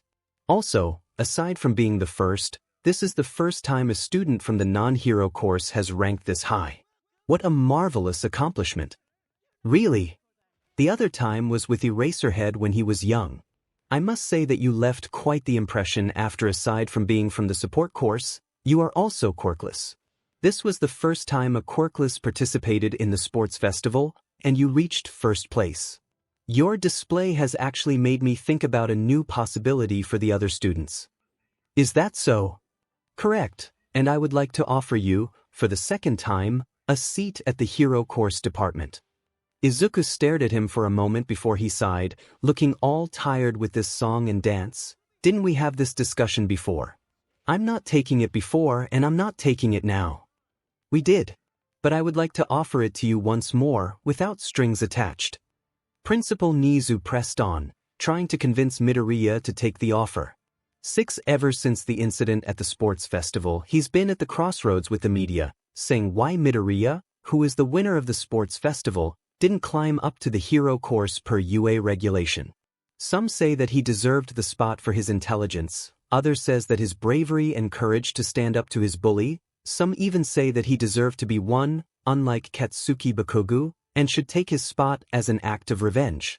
But Midoriya didn't take it. He chose not to climb to the hero course and remains in the support course instead, which the media saw as UA discriminating against quirkless people, mainly Midoriya. But Principal 𝗫𝗠 can't say that Midoriya rejects the offer.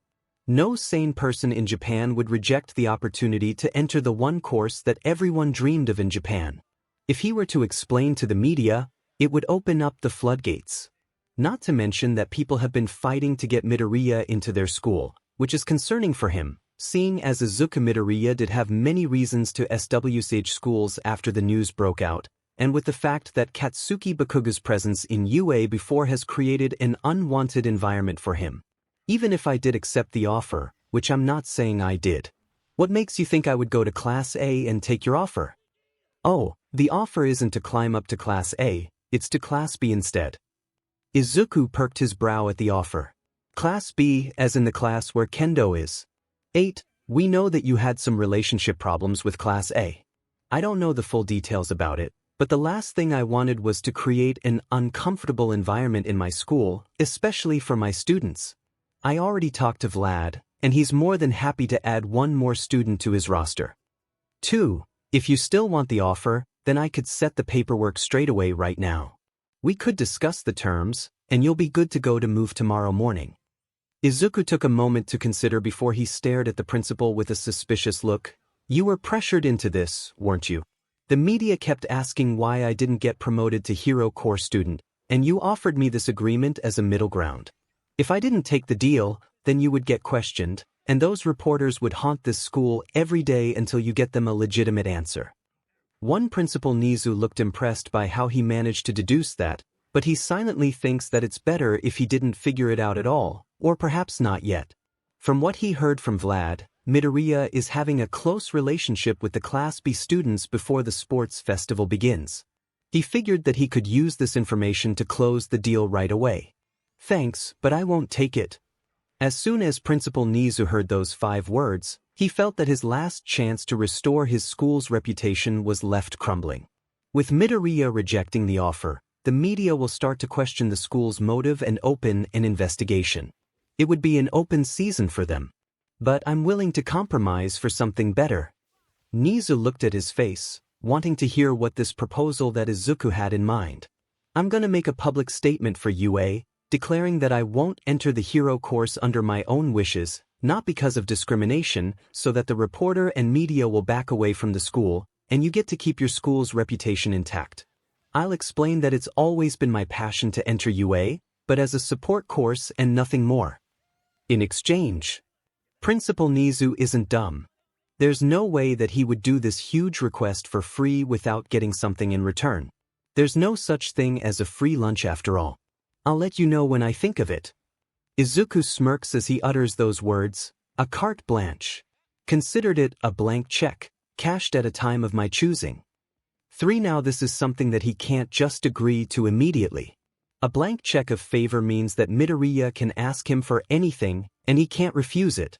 And not knowing what it was is what makes this hard for him to accept, because the offer is made for him. How do I know it won't be something I can't stomach? Principal 𝗫𝗠 asked. You don't, but those are my conditions, Izuku stated. You want them to back off, that's my price. 2. Principal 𝗫𝗠 took a moment to consider if this is the price to make sure that his school is free from all the bad publicity, then it's a heavy price. Being the principal of UA, he held certain power that the staff couldn't overrule, whether it's a voting right or even an expulsion decision, and judging by how Midoriya harbors a strong feeling towards Class A, he could be the ace in the hole for the future. 2. But he also had to consider his school reputation, which had been dragged into the mud. With no students wanting to enter for next year, and the current student wishes to leave, It's only a matter of time before everything comes down. Worst case scenario, there won't be a school within the next year if this drags on. After careful thought, Principal Nizu nods, accepting his demand. It's Tuesday afternoon, when most classes have already over for the day, and sometimes students are likely to go outside and hang out with their friends or head to the mall after having to take a test for today, trying to blow off some steam. But Shoto had other plans for today. He was sitting in a small, cozy family-owned restaurant. Luckily, lunch hour was hours ago, so the place was empty save for a couple of tables of old folks and an office worker who was busy with his laptop. Shoto took his seat at the corner booth in an empty part of the dining area. The parts of the booth sticking out from the wall had wood coming up out of the top and up into the ceiling. It was essentially a very small diamond room with an opening. It was a nice little place. Maroon walls with wood flooring, leather booths, and dim lighting, but the sun came through the front windows. There was a large open window where people could watch the chefs cook food. He was ordering his drink, and a few minutes later, the waitress brought their lavender tea and he sent her off, telling her he'll call her over when he's ready to order. A few minutes later, the door is opened and someone enters the cafe. It was a kid around Shoto's age. He's a young man of average height with shoulder-length magenta hair that is styled on either side, and sharp magenta-colored eyes that strike fear and trepidation into anyone he comes into contact with. In addition, he has a slim and muscular physique. He wears an attire that consists of a standard red jacket and an unbuttoned black shirt underneath without a tie. He glances around and sees Shoto sitting in the corner, and he approaches him and waves his hand. "Hey, Shoto, long time no see," the kid greets Shoto, taking his seat across the table. "You look quite good yourself." "Yeah, you look good as well, Arita." Shoto nods at Arita. "I know, I heard that you got into UA. Man, you looked good, not to mention you entered the hero course like the rest of your whole class." Arita looked at him while watching the sports festival, as the son of Endeavor dominated the event. He called the waiter and ordered a black coffee. "Yeah, I'm grateful for it," Shoto replied. The waiter soon came and brought a cup of coffee to his table. "So, what's going on? 'Cause I know you didn't invite me just to catch up and buy me a cup of coffee." Shoto fixed his posture and leaned close to the table and spoke in a low tone. "I need your help." "What kind of help? 'Cause truth be told, you're not exactly the person who could use a helping hand." Arita replied, remembering how the son of the number 2 hero is someone who can almost do anything and has everything with his connection and power. "The one with your kind of resources," Shoto spoke cryptically, which made Arita look confused. Arita perked his brow, taking a sip of his coffee. "I don't follow." Shoto leaned closer to the table and joined his hands, before speaking in a low tone. "I need you to find any evidence related to Deku prior to the time he left the school until he resurfaces in UA. As soon as he heard the request, Arita looked at the moment before he put his cup back on the table and gave his answer. "No." Shoto looked at Arita with wide eyes. "What? What do you mean no? Your parents can do this. I know what they worked at. You told me about it before. You think I haven't heard about what happened to Bakugou? How people are trying to find out who enters which school these days, and they are looking for the word Aldra on our record." Arita asked incredulously, "Why the hell would I touch your tea with a 10-foot pole?" "2, because you owe me," Shoto answered. Arita looked at Shoto with an incredulous look on his face. "Oh, you got a lot of balls saying that to me just because we were once friends back in junior high. All I'm asking is that you use your father's connection to find any intel related to Deku.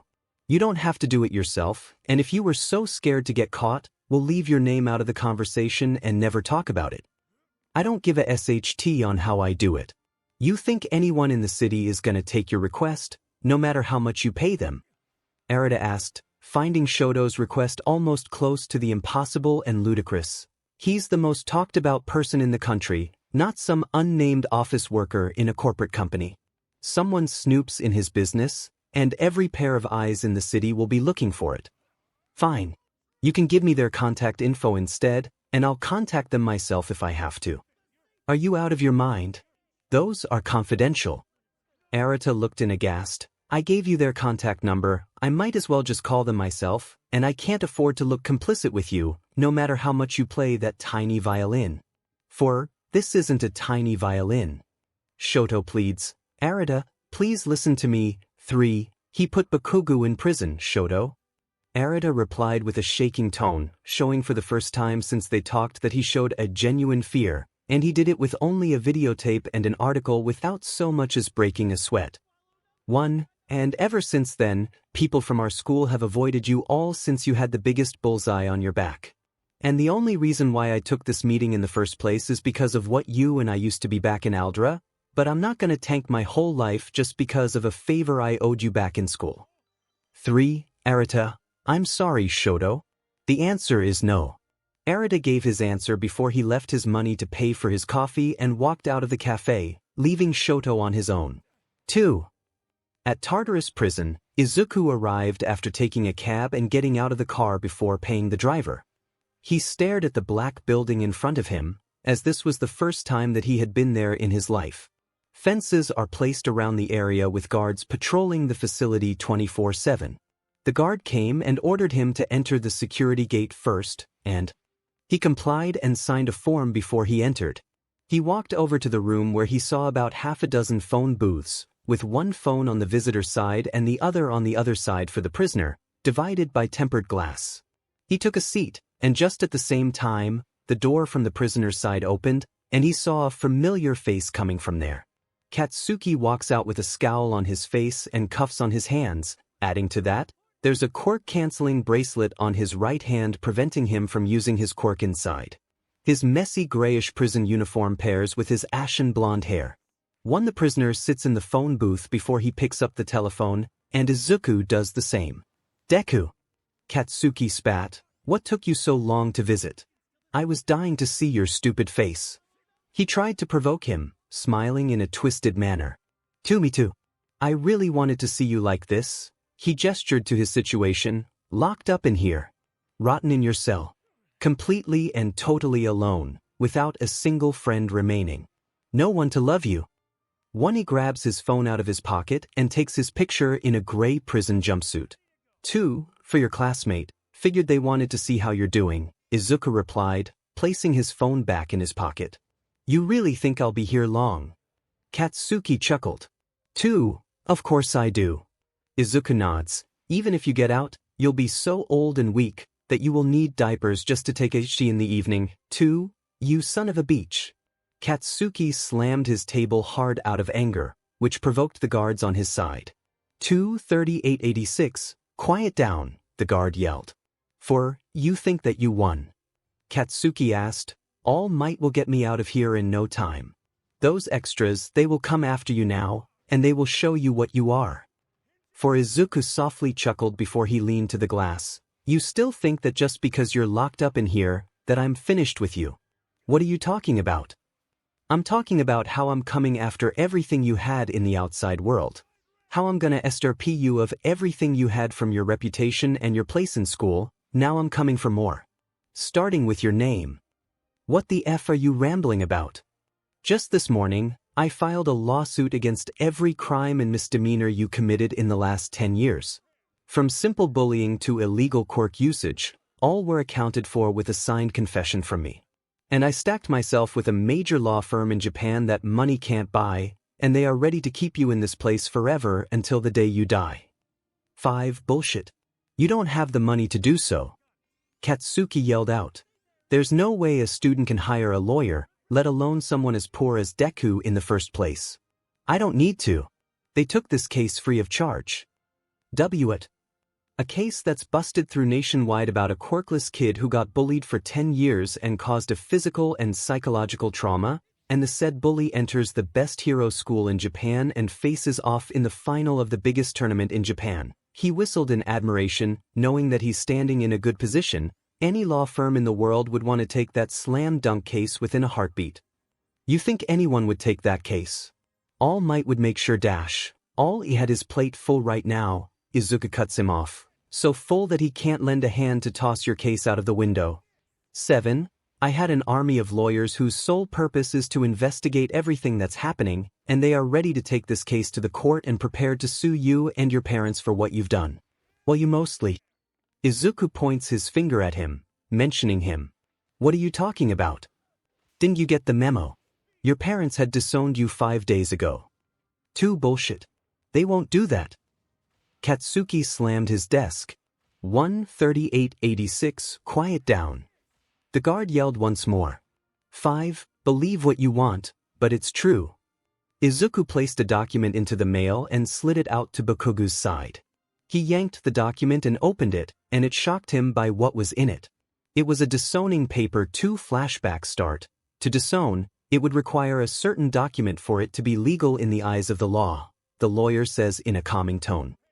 A few paperwork, as well as a justification. No one disowns a child without an apparent reason. He spoke while explaining how the legal system doesn't grant such permission to anyone. Mitsuki and Masaru sit at the closed room door after their lawyer has explained how their son's action has put the family on the edge of bankruptcy. The stocks of their company took a nosedive ever since the news of 𝗕𝗂𝗁 spread like wildfire, and having their son sit in Tartarus prison isn't exactly a good campaign. One not to mention that 𝗕𝗂𝗁's old childhood friend, the kid that he bullied for 10 years, had sued 𝗕𝗂𝗁 for criminal action and tied the name of Bakugou since 𝗕𝗂𝗁 is a minor and didn't have a legal standing to bear the consequences, which falls on the parent. 3. They know about the charges. They read them.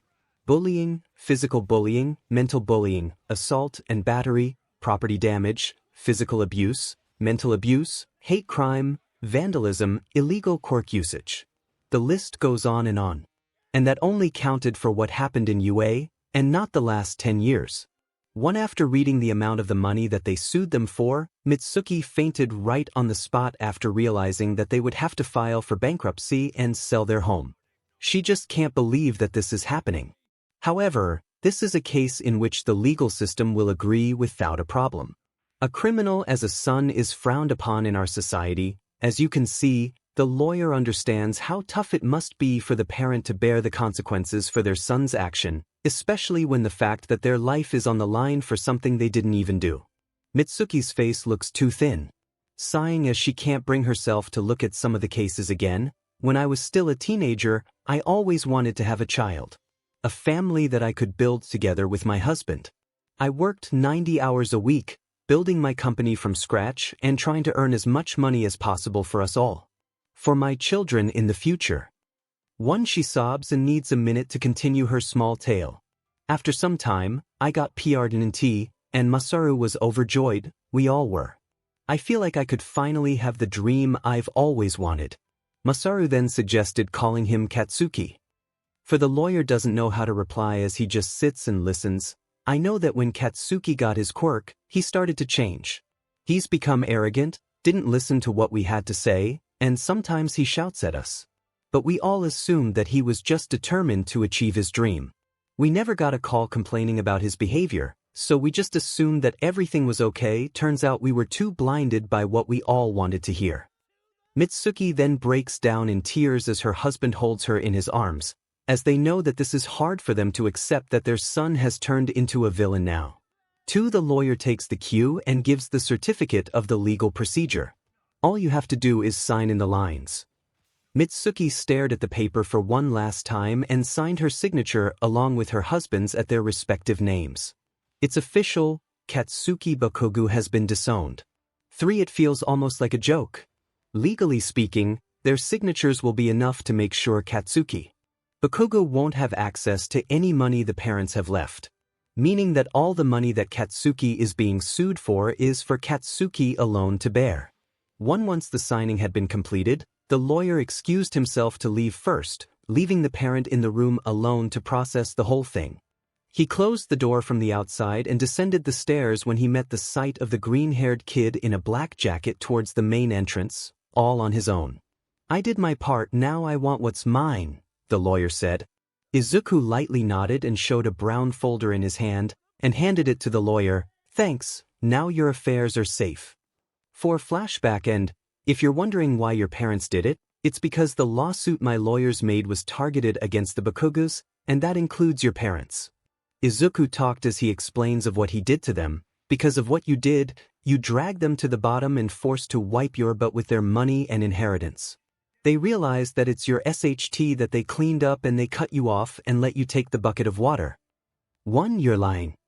You're lying. Katsuki shouts, and the guards who had had enough decide to bring his friend from the other side of the door, telling him to bring him back to his cell. 4. Shout all you want, but even if you do get out of here, the charges against you are gonna be massive, so you will be buried by debt for the rest of your miserable life.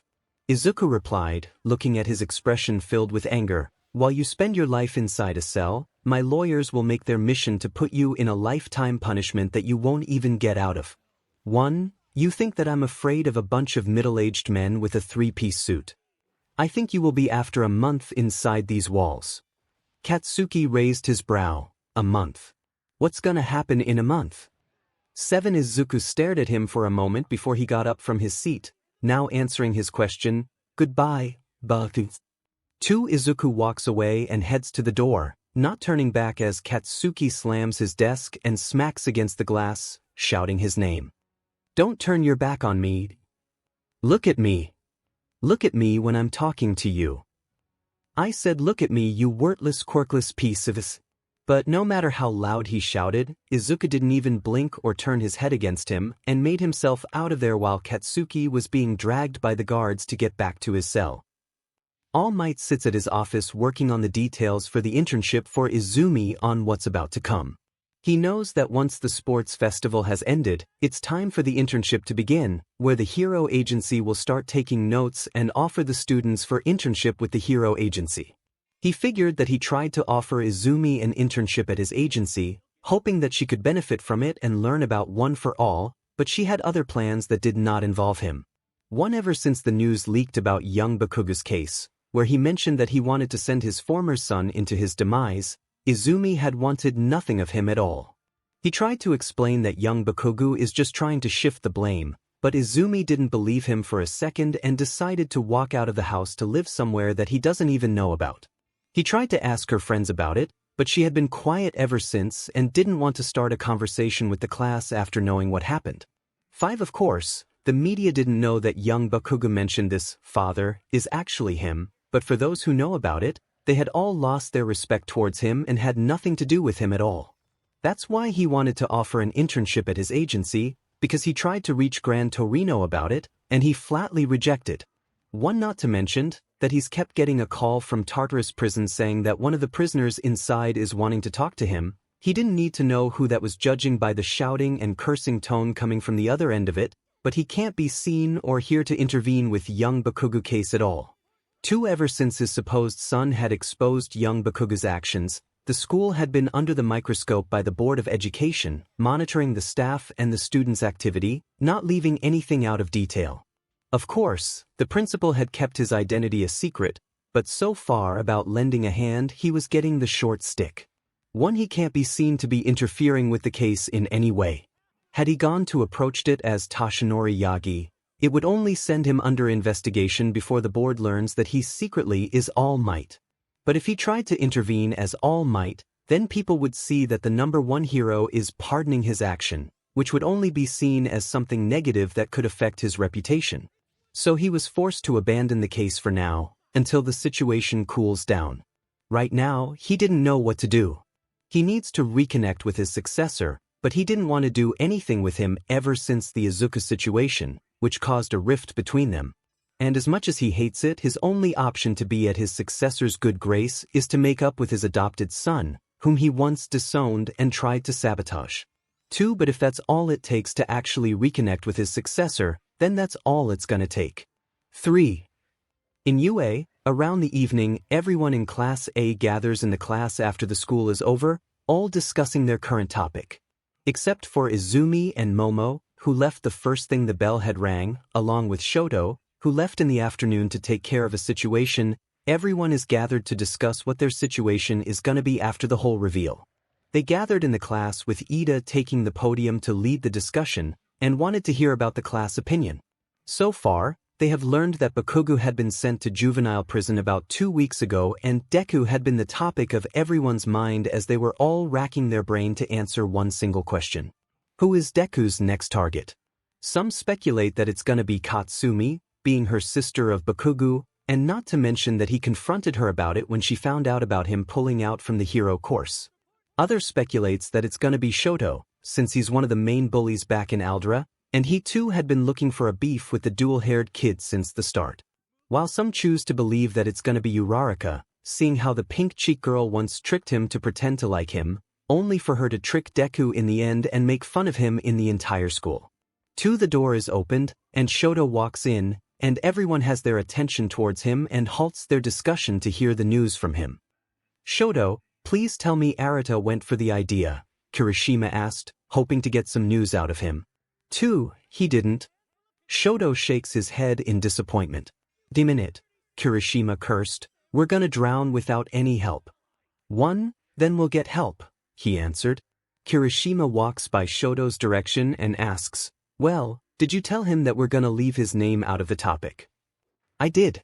The problem is that everyone in our alumni is so busy covering their own back that they won't even lift a finger just to help us."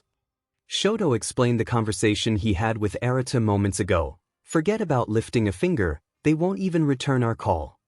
"What about Yubi? The one who always hangs out with Bakugou in the first year?" Uraraka mentioned the boy with a finger quirk who used to hang out with him. "He's not responding to my text or call. I think he's blocking my number, maybe even all of our numbers right now." Shoto mentioned remembering how he called his phone multiple times, and there was no answer at all. Now that he looks at it, most of the Aldra alumni had cut off their contact info, from social media to even a phone number. "I might have something, but it's not something good." Ida came with a stack of paper in his hand. His face looked uncomfortable, not want to say. "What is it?" Uraraka asked. "I read from the report that my brother's agency, his agency is being tasked to secure the road for the transport of Bakugou when he was sent to the juvie." Ida explains as the class continued to listen to him, mainly Katsumi, but after less than 48 hours. He overheard from his friend in the other agency that the prison where they transported Bakugou had a visit from Tartarus prison van and the prisoner had missed one prisoner from the juvie and Tartarus has added one in the same day. "So they're transporting a prisoner, don't people do that all the time?" Uraraka asked what's on everyone's mind, but Shoto, who comes from the hero family, knows what Ida is talking about. "They transporting Bakugou. He's in Tartarus as of 2 weeks ago." Ida replied. "What? How is that possible?" Katsumi shouted, grabbing Ida's collar shirt in anger. "How can his brother be staying at Tartarus, where all the dangerous criminals are staying, and be locked up right now?" 3. I don't know, but the Bureau of Prisons had a right to transfer a prisoner from one point to another. Maybe they find that Bakugou's action inside the juvenile prison is enough to give the warden his right to a prison transfer. 𝗬𝗪 joins in and asks, "What's the cause of it? For someone to be transferred?" "Could be anything." Ida mentioned, quarrel between inmates, disciplinary issues, safety concern for the other inmates, court appearance, sentencing progression or blackmailing. Katsumi suspected. Ida looked at Katsumi for a moment with a surprised look before he replied, "Katsumi, I know that you think Deku might have bribed the prison to transfer your brother to Tartarus, but this is Deku we're talking about. The guy is almost as noticeable as All Might these days, and they won't be able to say that they didn't know the guy." 2. But how else did he do that? It doesn't make any sense that my brother got put in juvenile prison one day, and he got shifted to Tartarus on the next day. The class began to rack their brain trying to come up with a legitimate and reasonable excuse, but they came up empty. There's no way that Deku somehow had the power of Warden of Tartarus to order a prisoner transfer, but from the fact itself, it seems to be the most reasonable choice here with the wildest imagination. 2. I hate to say it, maybe the transfer had nothing to do with Deku at all, 𝗧𝗪 said. "You're kidding me. He's the one who got all the benefit out of it." Katsumi argued. "I know, but we're talking about a government bureaucracy here. I'm just saying that Deku is not the only one who wants to see your brother down." 𝗧𝗪 countered, and as much as Katsumi didn't want to admit it, he's right. Ever since the news broke out, people had been grilling her brother and had rioted, saying that Bakugou deserved to be put in Tartarus and not a juvenile center, saying that he's just a villain in disguise. 4. People have been asking for quite some time why Bakugou is receiving a light sentence by being put inside a juvenile center, considering what he did and the level of his crime. He might be a minor, but the crimes he committed were at an adult level. Some even say that he deserves the death penalty. So you're saying that my brother deserves to be shot down? Katsumi angrily shouts, to be put on the gallows.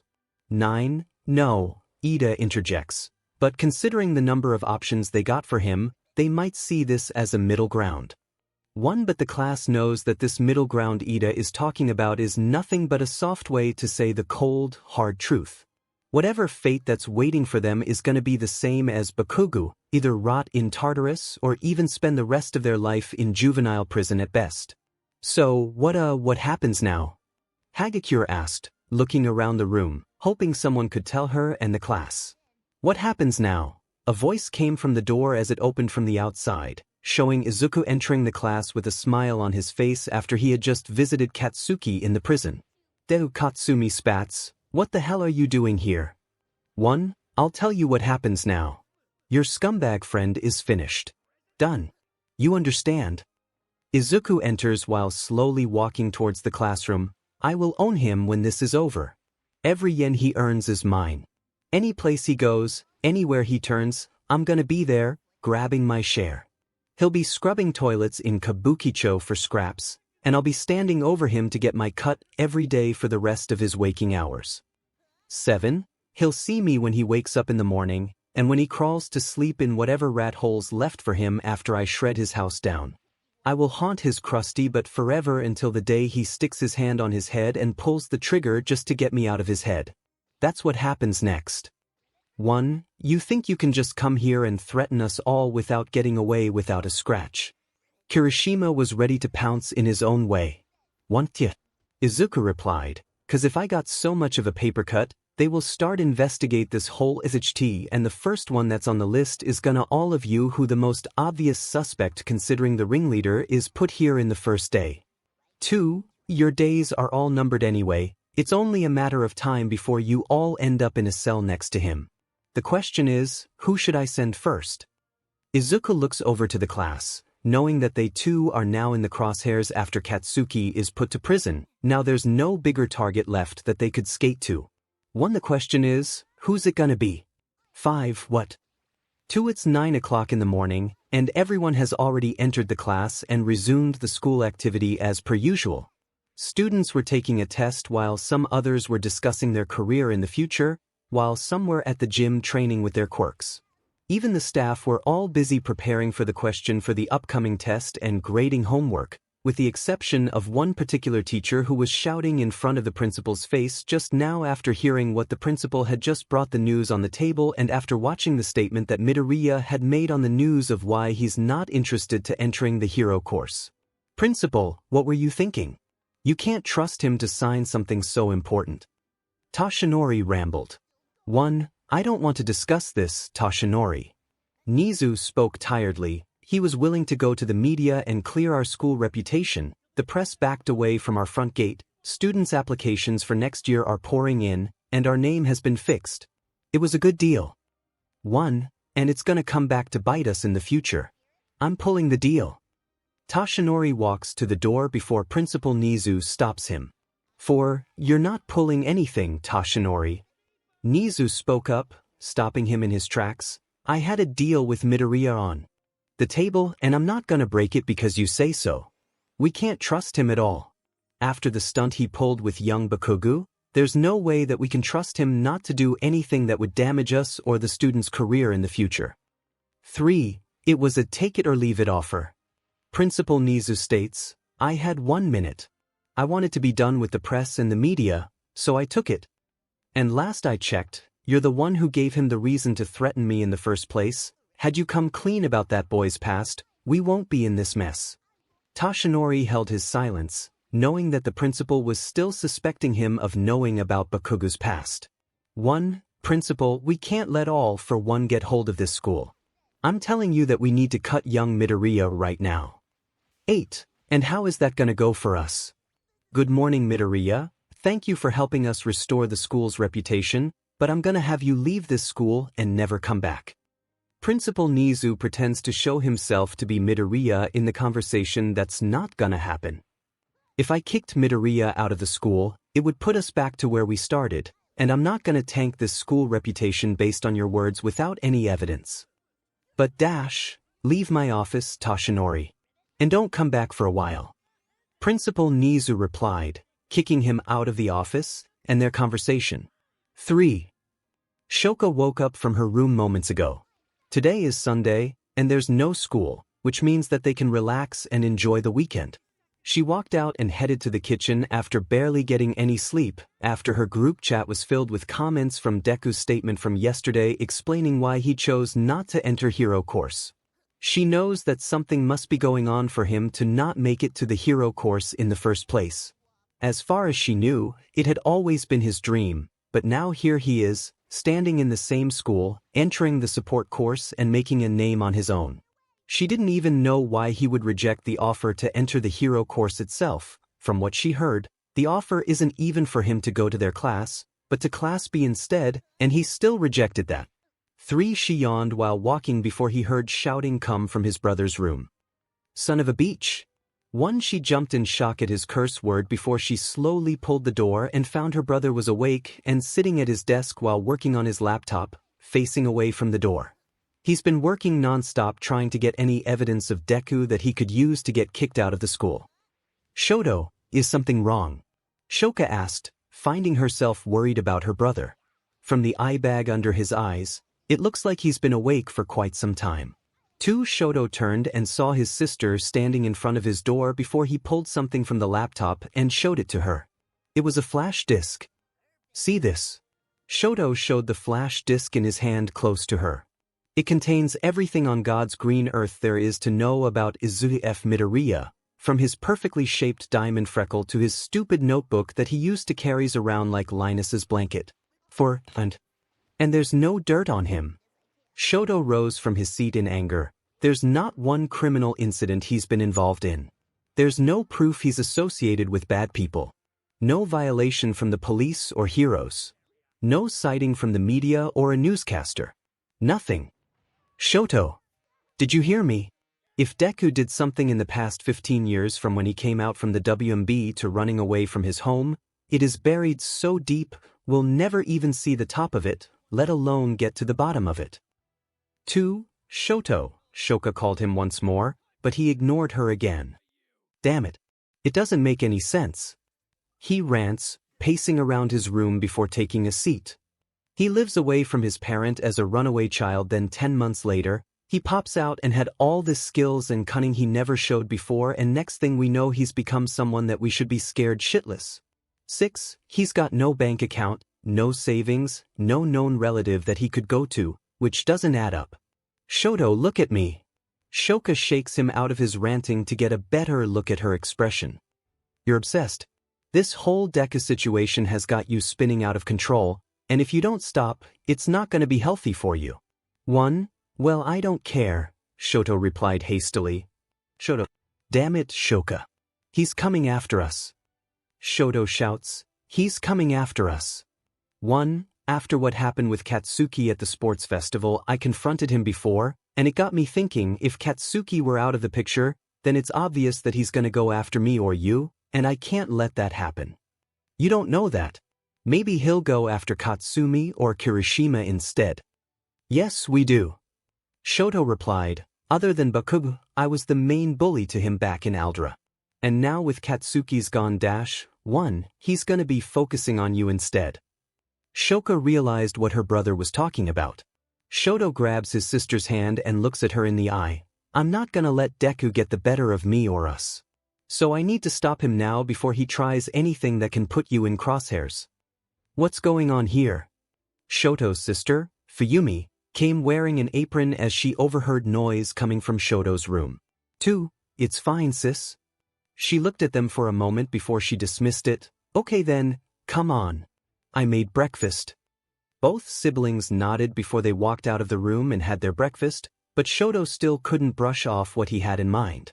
Deku must have learned everything there is to know about them, and he knows more about them than themselves. He's been doing so in the last 10 years with that crappy notebook of his, and he's learned everything there is to know about them.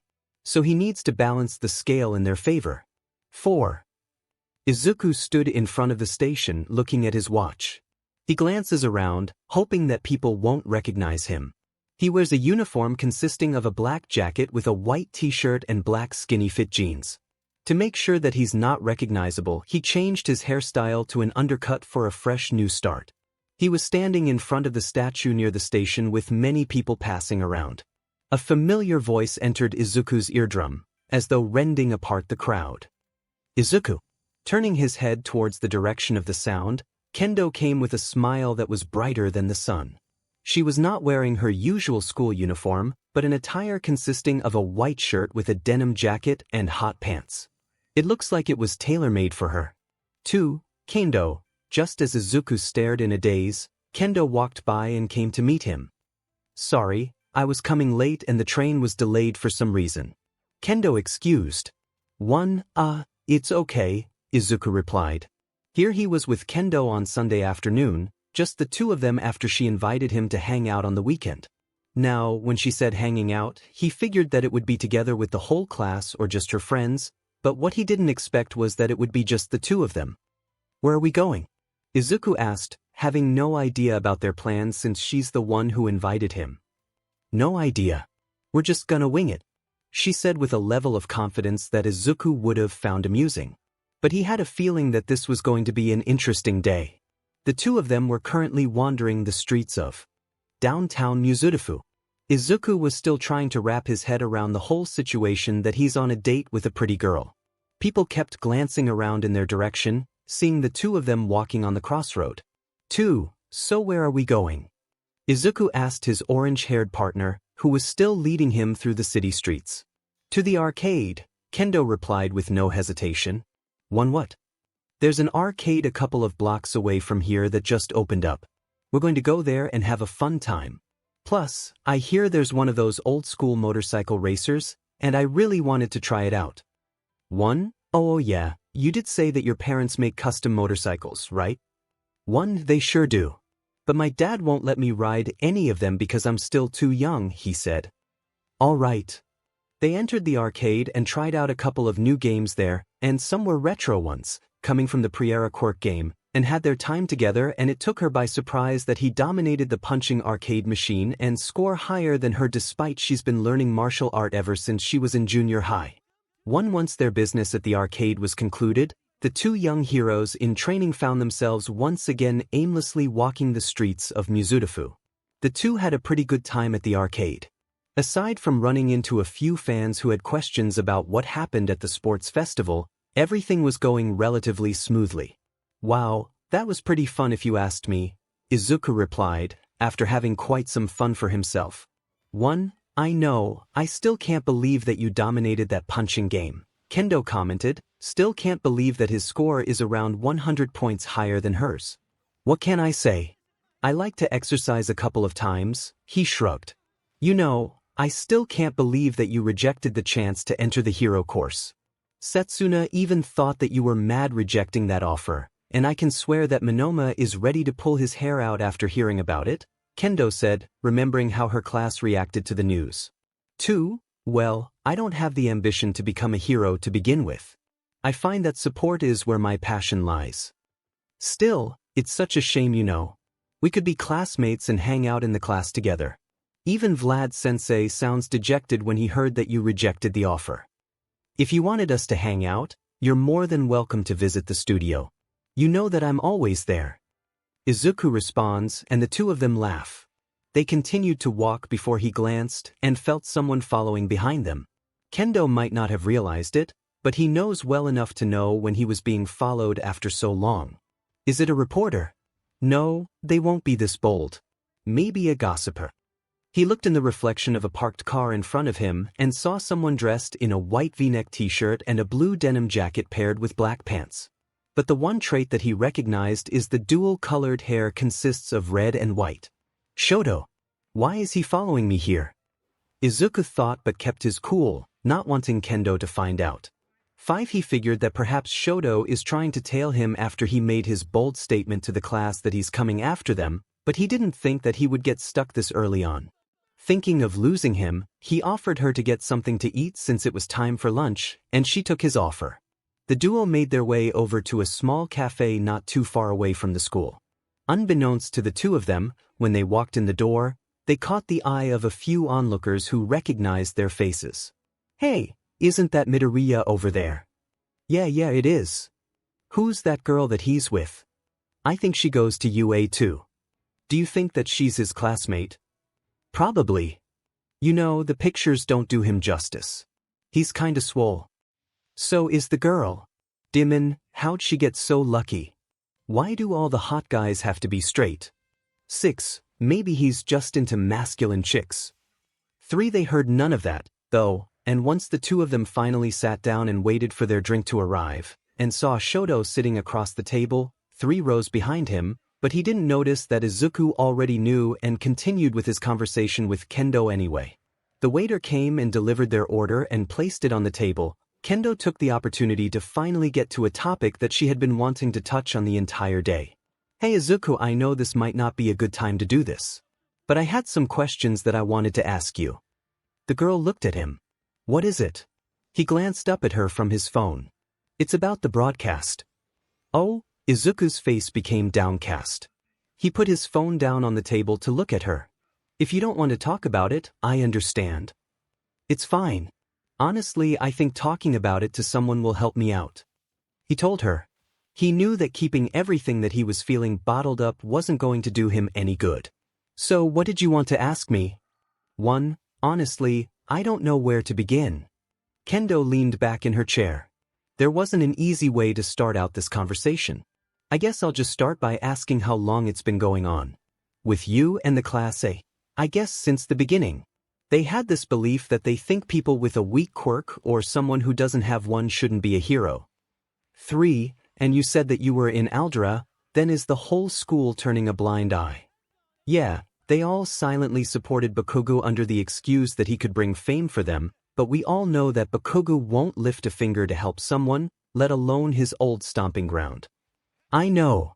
Kendo replied, knowing full well about the loud blonde attitude well enough, and the whole class. What about Yagi and Yaoyorozu? Izuku held a complicated look on his face. Those two were different. I can tell that they were sorry, but I can't just bury everything, even though they were more than ready to accept if their career ended. 7. And Bakugou, he's the main one. The ringleader of all of it. Izuku said, he's never gonna show remorse no matter what. I know that full well that he would rather give his life than admit he's wrong. 1. Thank God that he's already gone. I really wish that I could punch him in his smug face after what he did at the tournament. Take a number. Izuku joked, besides, you will have to fight for it with Minoma and 𝗧𝗪𝗧 after what he did to you. They both had a good laugh about it before Kendo silently put her hand on his, and Izuku blushed at her gesture. But seriously, if you ever need someone to talk to, you can come to me. I'll be more than happy to do so. 6. Thanks, Izuku replied, blushing at her hand touching his. Kendo seems to realize it and quickly pulls her hand. I'll be right back, she said shortly, glancing over at the stairwell leading to the bathroom. I need to go to the bathroom. With that small explanation, she began to walk away from the table, pausing to let a waitress holding a tray of drinks move in front of her with an awkward smile before continuing to walk forward, eventually reaching the stairs and quickly climbing up them. Izuku glanced at the door where Kendo had just left and noticed that Shoto was still following him and sitting in the same cafe as he was. He decided that it's time to lose him and picked up his phone and dialed a number, waiting for the ring, and heard a voice. Yes, hi. Is this the 𝗵𝗃𝗧 Hero call center? 3. I want to file a report of a crime that's happening right now. I'm at 𝗧𝗪𝗪𝗪 2𝗪-3-2, and I want to report a very suspicious man who's lurking in a cafe. He spoke over the phone, filing a report. He's sitting in a cafe where I'm at, and he's been staring at a particular kid for a very long time with his girlfriend. I think that he's stalking her. A dual-haired kid in a white shirt and blue jacket with black pants around high school age. I think it's one of the contestants of the sports festival in UA. The operator complies and says that they will notify a local hero in the area. Thank you. Thank you so much. If you would, I would appreciate it. He hangs up the call before he sees Kendo coming later on, and Izuku speaks. Hey, what do you say that we get out? How about we get something to eat, perhaps? Yeah, sure. That would be great. Kendo replied, looking at the clock on her phone, and saw that it was about to reach night and they hadn't had dinner. They both headed to the cashier and pay for their drinks and headed out to the door. Shoto, who was sitting behind the door, saw that they were about to leave. He was ready to follow and leave a stack of cash on the table before the door was open, and two pro-heroes entered the cafe and held Shoto in their hands, apprehending him. "What's going on?" Shoto asked, wondering why he was being held. "We received a report saying that you were harassing one of the customers by stalking them. We would like you to answer a few questions if that's okay." 8. I didn't do anything. We'll be the judge of that, son. 5. Izuku, who's already left the cafe, could only smile knowing that Shoto is about to be questioned by the pros, which is gonna bring attention to his parents and UA, and eventually to his class as well. 1. Eventually, the two of them finished their dinner at a ramen store that he remembered Tetsu had recommended to him and began making their way back to the station to accompany her. Seeing as they still had a good hour left before the station closed, Kendo suggested that they walk the rest of the way to burn off all the ramen that they managed to scarf down. After about 30 minutes of strolling around and taking in the sights that the city had to offer, they found themselves on the main road that led directly back to the station where they met this afternoon. The area was pretty much deserted, except for a few people who were still lingering around. But for the most part, the two students had their privacy as they walked along the concrete path. Kendo was glad that she opted for her sneakers instead of the god-awful high heels that Setsuna tried to convince her to wear. Walking around this place would have been a nightmare otherwise.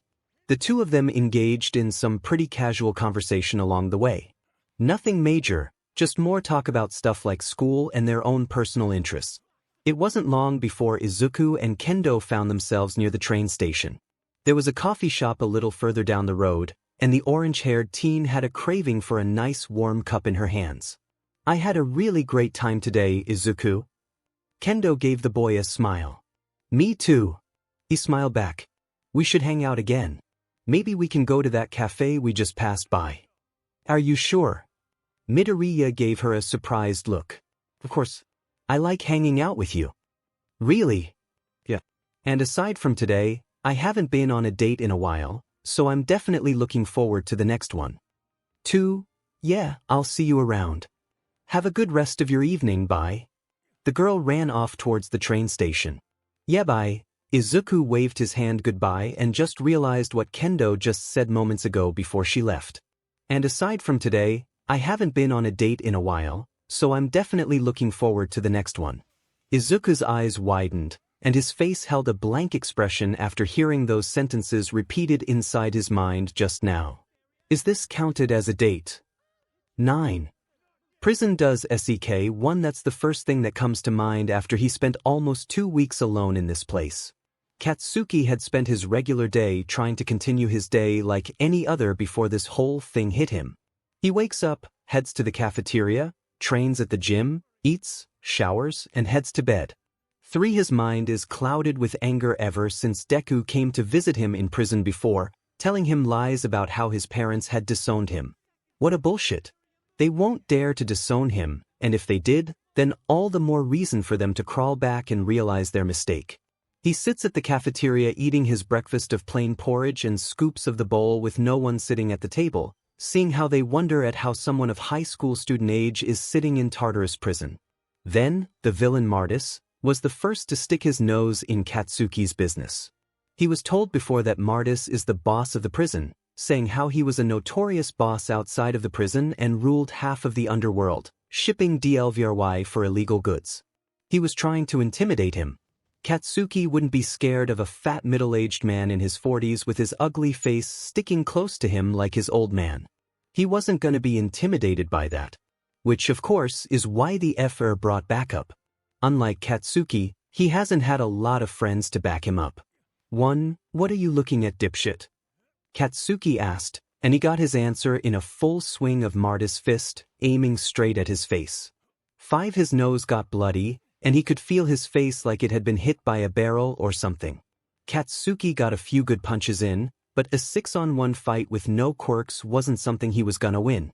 The guards were also conveniently absent for this beatdown, for they continued to gang him up and throw a punch with no signs of stopping. His face got bloody, and one of the goons stepped onto his hand as he tried to make his way out, but he failed. He could feel that his hand was crushed, judging by how hard the guy was stomping his feet on him. 𝗕𝗏𝗢𝗬. Come on, brat. Get up. 𝗵𝘃𝗲 called out. I heard you were a hotshot out there. Katsuki ignored the villain's gloating monologue and spat BLD at the prick. The ugly but still dramatically, and the next thing he knew, he saw a fist flying towards his face and all he could see is nothing but darkness. Sipping his fourth cup of coffee of the morning, Izawa still felt as if he was not awake enough to deal with the day. Classes started in a few minutes, and he knew that today was going to be a special kind of tiresome. He is sure that the events of the sports festival are still fresh in his students' minds, and they will likely have questions for him. Questions that, likely, he won't have the answers to.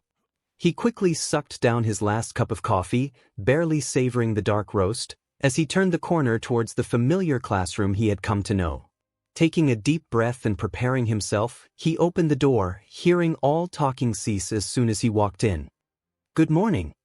They stay silent, and Izawa takes his place at his desk, scanning over the students in the classroom. Looking over at the students, many behaved normally, such as Shoji, Ojiro, and J. However, he did notice that many of the students seemed off, even quieter than before. One Shoto Todoroki had his head down, glaring at his left hand like it was cursed or something. His posture was rigid and tense, unwavering in his turmoil. His gaze was intense, but conflicted. Izawa had heard from Tsukachi, who overheard from the other station, saying that Shoto is being arrested for a day after a report was made about how he was stalking someone at a cafe, which gave him a headache in the morning. Right next to him, he saw Yaoyorozu, slumped in her chair, very uncharacteristic of her normally perfect posture. She hid her emotions well, but Izawa could tell that she was upset and not talking to anyone in the class, mostly about some argument he overheard during the sports festival. Katsumi is shaking with anger. Her sound of gritting her teeth can be heard even before he enters the class. Knowing that she is somehow pissed and ready to explode, her body shakes furiously as she taps her feet on the floor. Izawa could not tell if she was shaking out of fear or anger. Izumi, however, found it a much easier book to read. Her gaze was locked firmly over to the front of her desk, glaring at the student sitting second to the front. Her jaw was clenched, and her eyes held a fire unlike anything that Izawa had seen from the usually calm, collected Izumi. Her gaze locked onto Katsumi, who wished that she was born with a heat vision quirk, wanting to bore a hole in her head. In the far corner of the classroom, Uraraka seemed to act fidgety, like she had just gotten caught shoplifting the entire shelf at some supermarket or something. She looked scared, judging by how she tapped her feet furiously on the floor, much louder than Katsumi did. For the student who shocked Izawa the most was Ida, who sat in his normal seat. Normally, he would sit in a straight posture diligently, but instead, he's behaving like a stone. His shoulders were tense and hunched, as his gaze fired down to his desk. He did not stand to greet Izawa, a behavior that he had come to reluctantly enjoy. Instead, he stayed seated, barely even acknowledging the teacher's presence. Okay, class, Izawa began, today will be somewhat unique.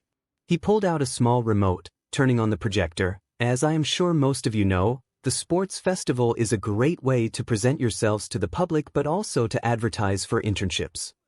He turns back towards the class, his expression bored. I'm sure that you all can gather this, but your first internship is very important. It is a good way to evaluate your flaws and to improve yourselves as heroes, something that all of you need to work on. Izawa said as he pressed a button, and a large screen appeared showing the result. A list popped up on the board, with the vast majority of the class receiving at least a dozen or so internships. However, there was a clear bias towards a few names. Izumi received the most, with a few thousand internship offers, followed behind by Shoto and Shoka, who received a bit over 1,000. Kirishima received several hundred, along with Uraraka, and Ida only got around less than 70 after his humiliating loss. And Katsumi received less than Ida himself, with only 5 offerings, being her name is associated with Bakugou in the first place. 5. For those of you who didn't get the offer, we had a list of heroes that were willing to take you guys, so not to worry, Aizawa told them, but he didn't mention that the number of it is pretty small since the class got caught up with a scandal with Bakugou, so the number isn't that high. They spent the rest of the lesson looking at the requested internship. Most of them discuss whether they go to a certain agency along with their friends until the bell rings signaling the end of the class. Remember, you only had 3 days to decide on who you would be interning with. I want the form to be collected at my desk 3 days from now, Aizawa said as he left the classroom. Once he left the class, people started talking to discuss about their internship plan on who goes where. Most of them were contemplating their choices, or in Katsumi's situation, their choice on where to go. Since most of them didn't pass the top 16 of the sports festival, they had a hard time getting an internship. Izumi scribbled on her option. Looking through the list, there's the first option for him placed on the top of the pile, from her father's agency, and she immediately rejected it, not in the mood for some father-daughter moment that he's concocted behind her. Once she looked through the pile, and there were tons of options left for her.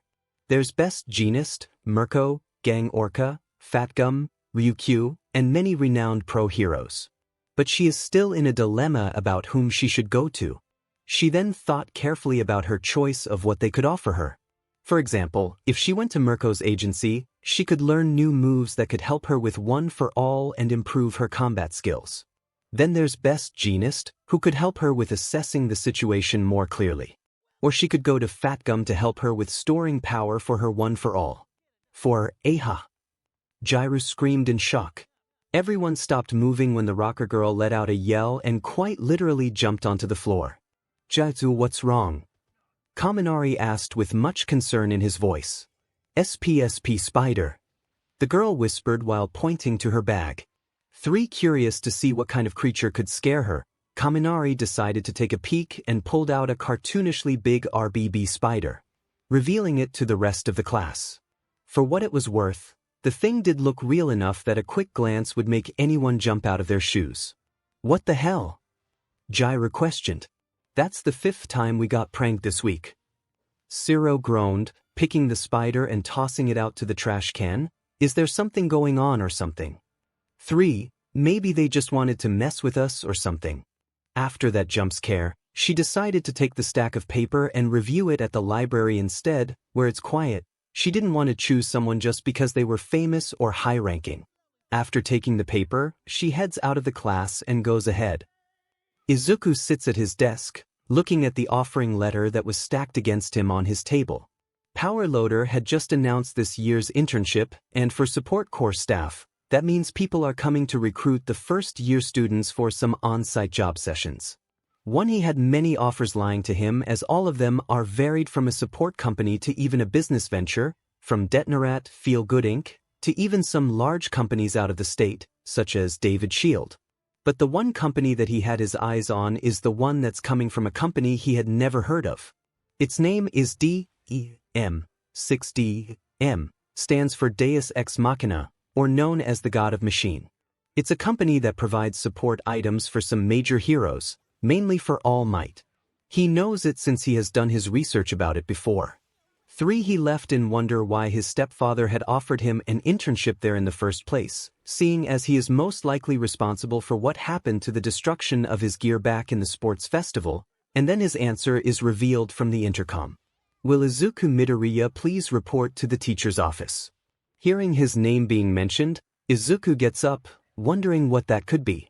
He walks out of his class, headed to the office, wanting to get this over with right away.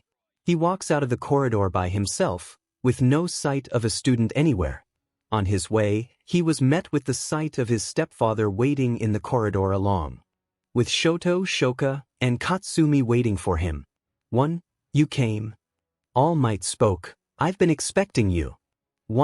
I don't like being summoned how you please, Izuku replied coldly. We need to talk. No, we don't. I'm afraid you don't have a choice, boy. All Might grips his wrist, preventing him from walking out of him. 5. Izuku looked at the moment before he yanked his grip and followed them from behind, seeing how this won't stop until he followed their demand. They entered his private office, and all 5 of them took a seat, and All Might transformed back to his skeleton figure of his stepfather. Look at that. The fake had shown himself. Izuku responded, seeing his father revert to his normal figure. "Can I offer you a beverage? The snack?" Toshinori asked, trying to show some hospitality. "Oh, actually, I'll take a nice tall glass of 𝗧𝗂𝗁, a bag of pages." Izuku replied, showing his distrust.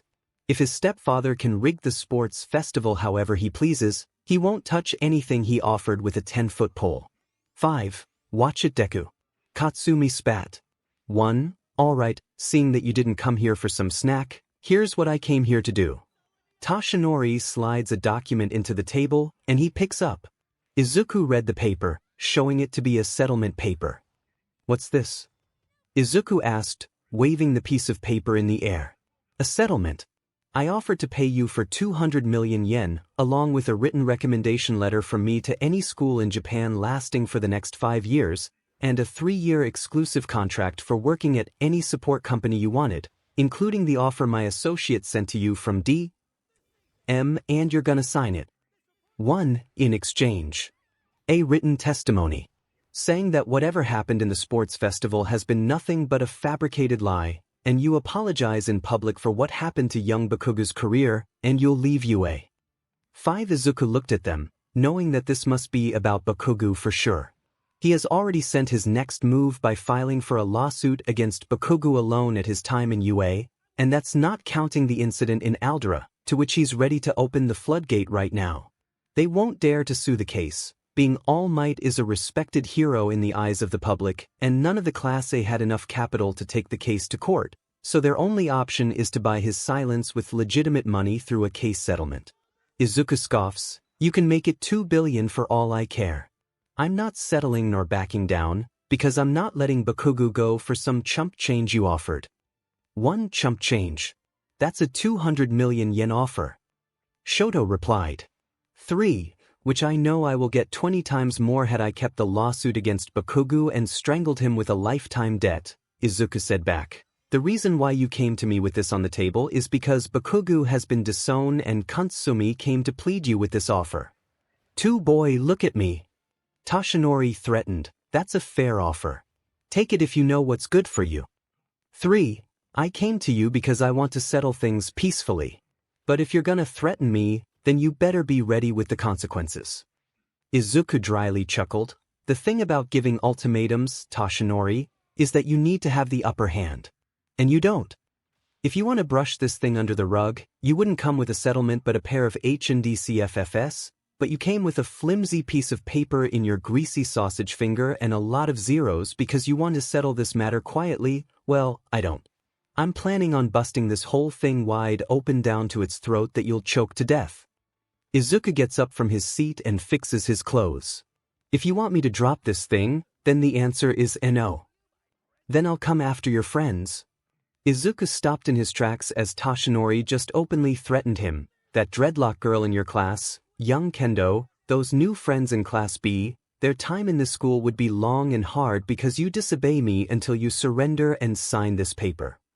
6. Izuku turns his face to meet with his stepfather, and he glared at him. With his looks alone, he could tell that he is ready to hurt him. "Toshinori, I don't respond to threats, I make them. So if you don't want me to take your kingdom apart brick by brick, you don't come to my face and send a threat that you can't deliver." For Izuku turned the handle and slammed the door from outside, leaving the room after sending his words to them. 1. Today is Saturday and no class for today as the rest of the students of first year is busy preparing for their internship that's coming on Monday, 2 days from today. But while the others were busy preparing, the same can't be said of Izuku. He sat on the train, awaiting their arrival in the city. The landscape zoomed by them as the sun hid behind the overcast morning sky. "Attention, all passengers. We have now arrived at 𝗬𝗂𝗁 City." 1. Izuku stood and made his way to the exit door, walking his way down the streets of 𝗬𝗂𝗁 City, about 3 hours away from UA, as he had some business with someone in the city. He took a cab and gave the address to the cab driver as he drove to his destination. 10 minutes later, the cab stopped, and he got out and paid the driver before he drove off. He stared at the name plaque on the front house, looking at the bronze color plate with the name, Tanaka. 3. He knocked on the door 3 times, waiting for someone to answer, and a minute later, someone came and opened the door. It was a woman in his 40s, wearing an apron on her shirt showing that she was in mid of cooking. "Ms. Tanaka?" Izuku asked, confirming her name. "Yes," she replied. "Hi, I'm Izuku Midoriya." Izuku introduced himself. "I think you remember me when I was your neighbor, when I was little. About 2 years old. My mom used to tell me that you were always babysitting me." "Oh yeah, I remember." Her face gleamed seeing her old neighbor, Aizen, right? "One yes. I remember." He lightly chuckled. "Please, please. Come in." She invited him to enter the house and take off his shoes. He then made his way into the living room and took his seat as she later came carrying 2 cups of tea in her hand and a jar of biscuits. "I'm surprised that you came after so long. I miss you, you know, when I move here." She poured his cup of tea at the table and served him. "Yeah, I was just in the neighborhood and thought I would come by and pay a visit," he replied, taking the cups from her. "You've grown quite big. I still remember when you were little and you were running around the house with that sister of yours." She mentioned remembering about the past. "You look just like your father, you know, with that hair and those eyes." "Thanks, that's exactly why I came by." Izuku lightly nudged the conversation to where he wanted. "I actually wanted to talk about my father. Not my biological, but you know, the stepfather one." "Oh, I don't know if I can tell you much. I meant your father is kinda the reason why I'm here, Izuku." Do you mind if I ask why?" he asked, and judging by his facial expression, he could tell that it was an unwanted conversation, but he needed to know. To be perfectly honest, he scares me." Ms. Tanaka replied, gaining a raised brow from Izuku. "Scares you?" "My stepfather." Izuku asked. "You know that when you were born, your father wasn't around any longer. Said that he got caught in a car accident. The fireman came too late, and he was found in the car. And she gave birth as a widow while grieving about her late husband." Then your mother got married to that yellow-haired guy. I don't want to say it, but I think she needed someone to help you and your sister along the way. Need a father figure in your life. It was pretty soon after Hisashi's funeral. She mentioned about the part where he got remarried to Tashinori. "At first, he's quite lovely, a polite gentleman, always greets me, who's his next-door neighbor, and then one day, out of nowhere everything changed. He didn't greet me when he went out of the house. I thought that it was because of stress or something, but then he became easily enraged. Sometimes greeting me with a cold shoulder, or when I accidentally sprayed water from my plant and it splashed his clothes just a bit, he's shouting at my face like some kind of a madman." She covered her face while quietly shaking. Izuku sits in silence, paying attention to her story. You said you were scared of him. Why is that?"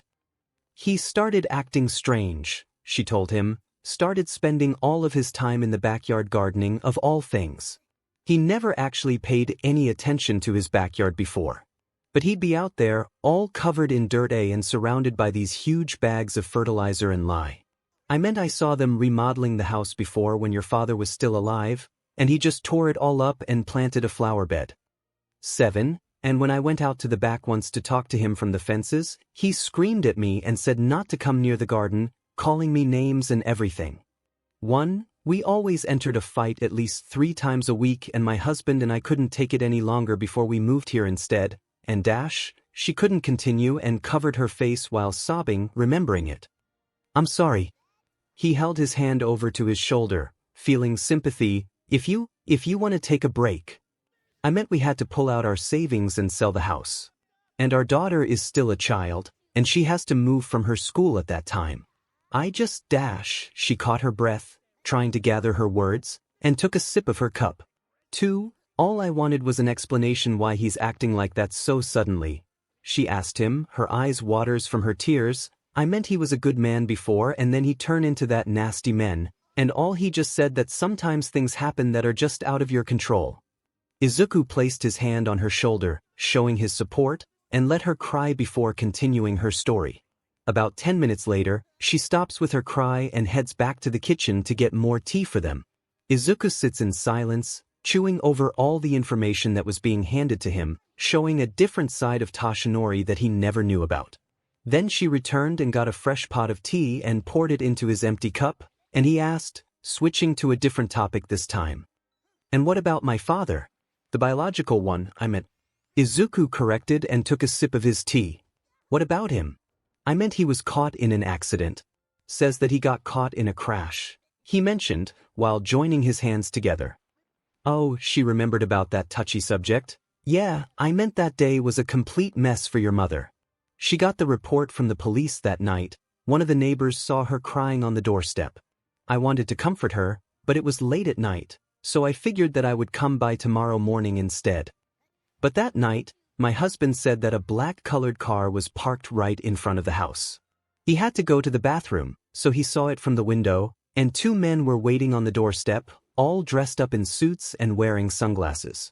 I figured that it was probably Hisashi's friend at the office or something, but then there's something weird happening that night. Something weird. Like an earthquake. I could tell since I was awake once again that night. Ms. Tanaka spoke, but when I woke up the next morning, there was no news of an earthquake on the television.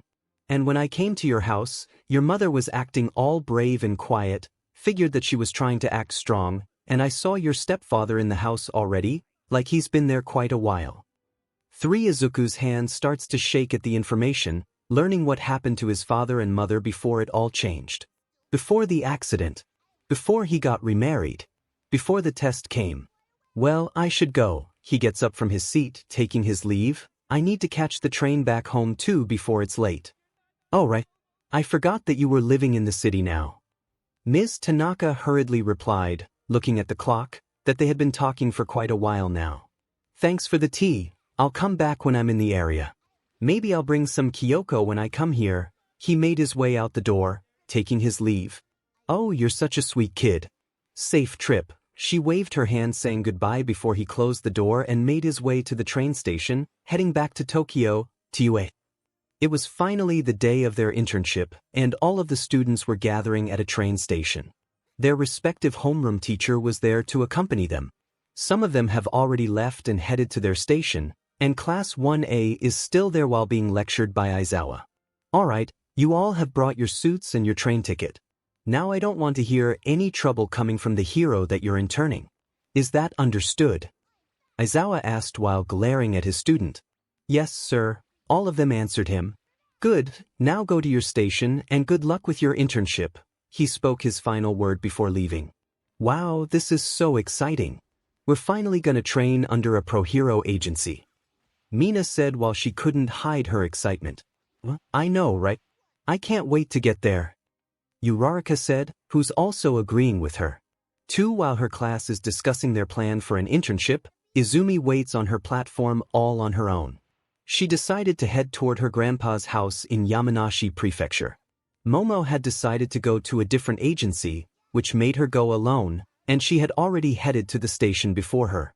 She had begun to distance herself from her class after the scandal with Bakugou, saying that she had enough with her class after seeing how they were not going to change their way about her brother, and for all she cared, they could screw their whole career if they wanted to. Once she was waiting at the platform for the train to arrive when someone came and stood right next to her. Thinking that it was Katsumi or Shoto, Izumi is more than ready to shout at either of them to leave when she turns her head and sees her brother instead. Izuku, what are you doing here? What does it look like? I'm having my internship as well. Izuku replied, it just so happened that this is my station as well. Oh, I just thought that I'm here to talk to you. No, I don't, he responds while waiting in silence as the two of them aren't talking. One Izumi also didn't know what to say since this was the first in a while that they were all together, just the two of them, ever since what happened. Izuku also knows that his sister and Yaoyorozu seem to be distancing themselves from the class, seeing how she didn't talk to anyone at all. So where are you going for your internship? Izumi asked, trying to break the silence. One Izuku, who sees that she's trying to be civil about it, decided to comply, somewhere in Tokyo. I got an offer from 𝗕𝗏𝗄𝗎 branch office in Tokyo. For 𝗕𝗏𝗄𝗎, the famous 𝗕𝗏𝗄𝗎, who lives in Island. Izumi looked in surprise, seeing how she recognized him from the news. Yeah, he offered me, so I decided to take it, he replied. Good, I'm glad you take it, she said before falling back to the silence once again, and she wants to talk about something else. 1. Listen, if you're wondering if I had anything to do with my dad offering you the way out and that ton of cash, I don't, she answered. I just found out later on when 𝗧𝗵𝗲 angrily marched her way into the class. So you didn't know? No, and truth be told, 𝗧𝗵𝗲 and I haven't had much talk since the sports festival began. What? You had a falling out? He scoffed. Something like that. Izumi said, she found out that Momo and I aren't gonna help them, and they saw the two of us as traitors or some sort for the class, and ever since that, I haven't talked about it. At least you did one smart thing, cut them off from your life, Izuku replied. 2. And that's what I want to talk to you about, Izumi asked, wanting to know about the answer to her question, where does that leave us? Izumi had been wanting to ask that since the day after the sports festival ended, but the publicity of her brother, and the whole fight in her house with her parent, got her to stop, and she didn't have the time to ask about it. I know that we're not exactly siblings after the fallout, and I don't expect you to forgive me or anything, but I just want to know where I stand right now. Are we friends? Classmate? An acquaintance? 10. Izuku, however, didn't give her the answer she was looking for as he just stood in silence after hearing her question. Soon his train arrived, and Izuku picked up his bag and walked onto the train, not giving her the answer to her question, and departed for his destination. 2. 𝗧𝗵𝗲 sulks at her desk at her home now, minding her own business and not wanting to open her phone after hearing that the rest of the class were going to be headed to their internship, and she's not. After the class ended, she looked at the offering and found that it was filled with a bunch of nobodies from a third-rate agency. She clearly is pissed and marched over to Aizawa-sensei, asking for some recommendation after he announced that he's gonna have a bunch PF heroes that wanted to take them, but when he made the call, they all said the same thing. That no one wants to take her at all. 2. The reason for it is that she shared the same name as her brother, as they all saw that there's no way that she didn't know or participate in her brother's action, and some were saying that it's true. The main thing is that every agency would reject the call in less than a minute after hearing the name Bakugou out of Aizawa's mouth. 2. Having 0 offers, 𝗧𝗵𝗲 decided not to participate in the internship this year and had planned to spend her day inside the room, but when she was coming home, it's only felt 100 times worse than the feeling of missing her internship. 1. Ever since the news broke 2 weeks ago, her parents had refused so much as to look at her. She was so used to her mother's annoying screaming and her father's pathetic pearls of wisdom and pointless diatribes. But what she was not used to was the silence. Her mother had been completely silent inside the house. She could see that familiar spark of anger hidden below the surface, the shaking of her fists and her clenched jaw. Her father is much worse, as he didn't even want to stay in the same room as her at all. Whenever she came to the kitchen or the living room, her father would leave in less than 2 seconds and not wanting to even look at her face at all, feeling disgusted. 3. And to make matters worse, they didn't even want to pay a visit to her brother now that he was locked up in prison. She had told him about what happened and invited them to come to at least show their support, and told him that he won't be there for long, but they simply rejected her idea. Flashback start. What do you mean you won't visit him? He's your son, damn it. 𝗧𝗵𝗲 shouted at her parent after they said no to her idea of visiting her brother in Tartarus just a week after he was placed there. I meant what I said, I'm not paying that brat a visit. Mitsuki rejects. If you want to go, that's fine, but don't drag me or your father to go along. He's your son, damn it. No, he's not. Mitsuki shouts in exasperation, her breath is heavy, and she pants, looking angrier than she has ever seen her before. I never raised my son to bullying people, let alone telling them to kill someone else. That boy is not my son. My son would never say those things in the first place, and the fact that he did proves that he never once thought of the consequences of his action. 2. I swear to God, this is your son we're talking about, my own brother.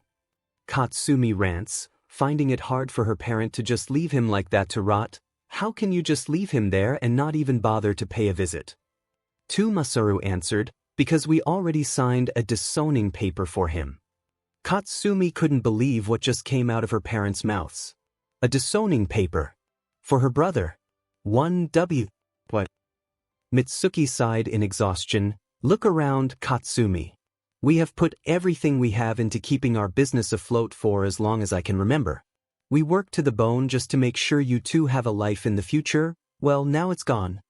Izuku filed a case against our family, saying that he's suing us for what happened to your brother. Your brother is a minor in the eyes of the law, which means the fine is being paid by the family, which is us. The only way to make sure that we won't be dragged with him is by cutting him off, which is what we did a couple of days ago. 1. So you're just gonna give up? Not fighting about it? You'd rather we drop dead and just let him take all of our money? Katsumi asked. And what's your plan? Because right now, our company is on the verge of bankruptcy, we don't even have a source of income any longer, and that brat has never even loved us for even 1 second, and you expect us to pay for his mistake, which is gonna cost us millions. Mitsuki yelled out, her face reddened from anger. He loves us, damn it, how can you say that to us? Katsumi replied with the same tone as her mom. 2. Then you look me in the eye and answer me this question. Did you know about the 𝗧𝗓𝗃 your brother pulled over this 10 years? She asked point blank in front of her daughter. Wait, what? 2. Answer the question. Did you know about all of this and keep it away from us for 10 years?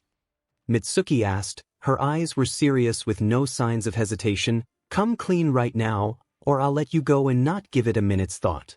Katsumi stayed silent and started to shake before she gave her answer. Yes. Flashback end, and once she confessed to it, everything has been falling down for her as well. Her parents have stopped talking to her, and they don't want anything to do with her whatsoever. They didn't cook for her, they didn't give her an allowance, and they didn't even care about her. 2. Her parents had been doing everything in their power to ignore her.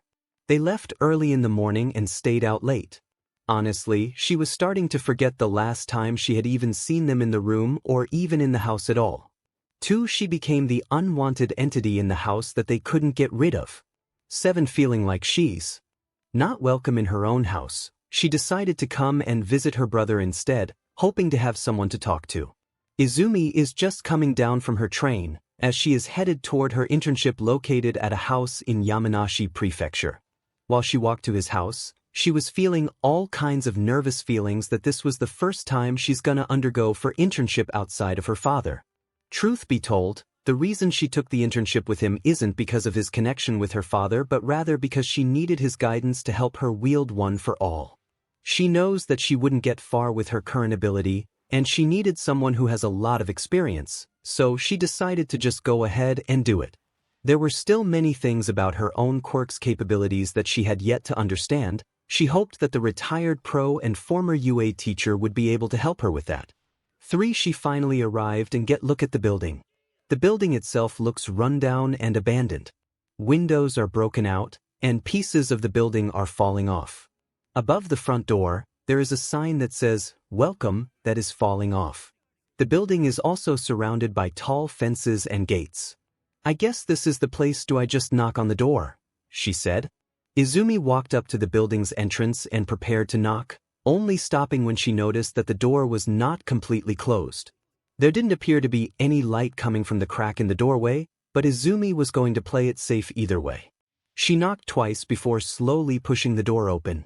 Hello, the girl called. It's Izumi Yagi, I'm here for the internship. There was nothing but silence that answered her. Izumi didn't need to be told that that wasn't normal. She immediately went on alert, catching sight of a dimly lit kitchen and living room area that looked suspiciously like it was ransacked. Gran Torino. Izumi called out again. She was doing her best not to jump to any conclusions. This guy was All Might's teacher at UA after all. If someone that age was living alone, there could be a number of explanations for why the interior looked this way. Maybe the man just completely forgotten that this was the day Izumi was meant to start his internship. Izumi's instincts fired before she could even realize what was going on. The moment after she called out the pro's name, something crashed into her with such speed that Izumi was shocked that she was able to block it in time.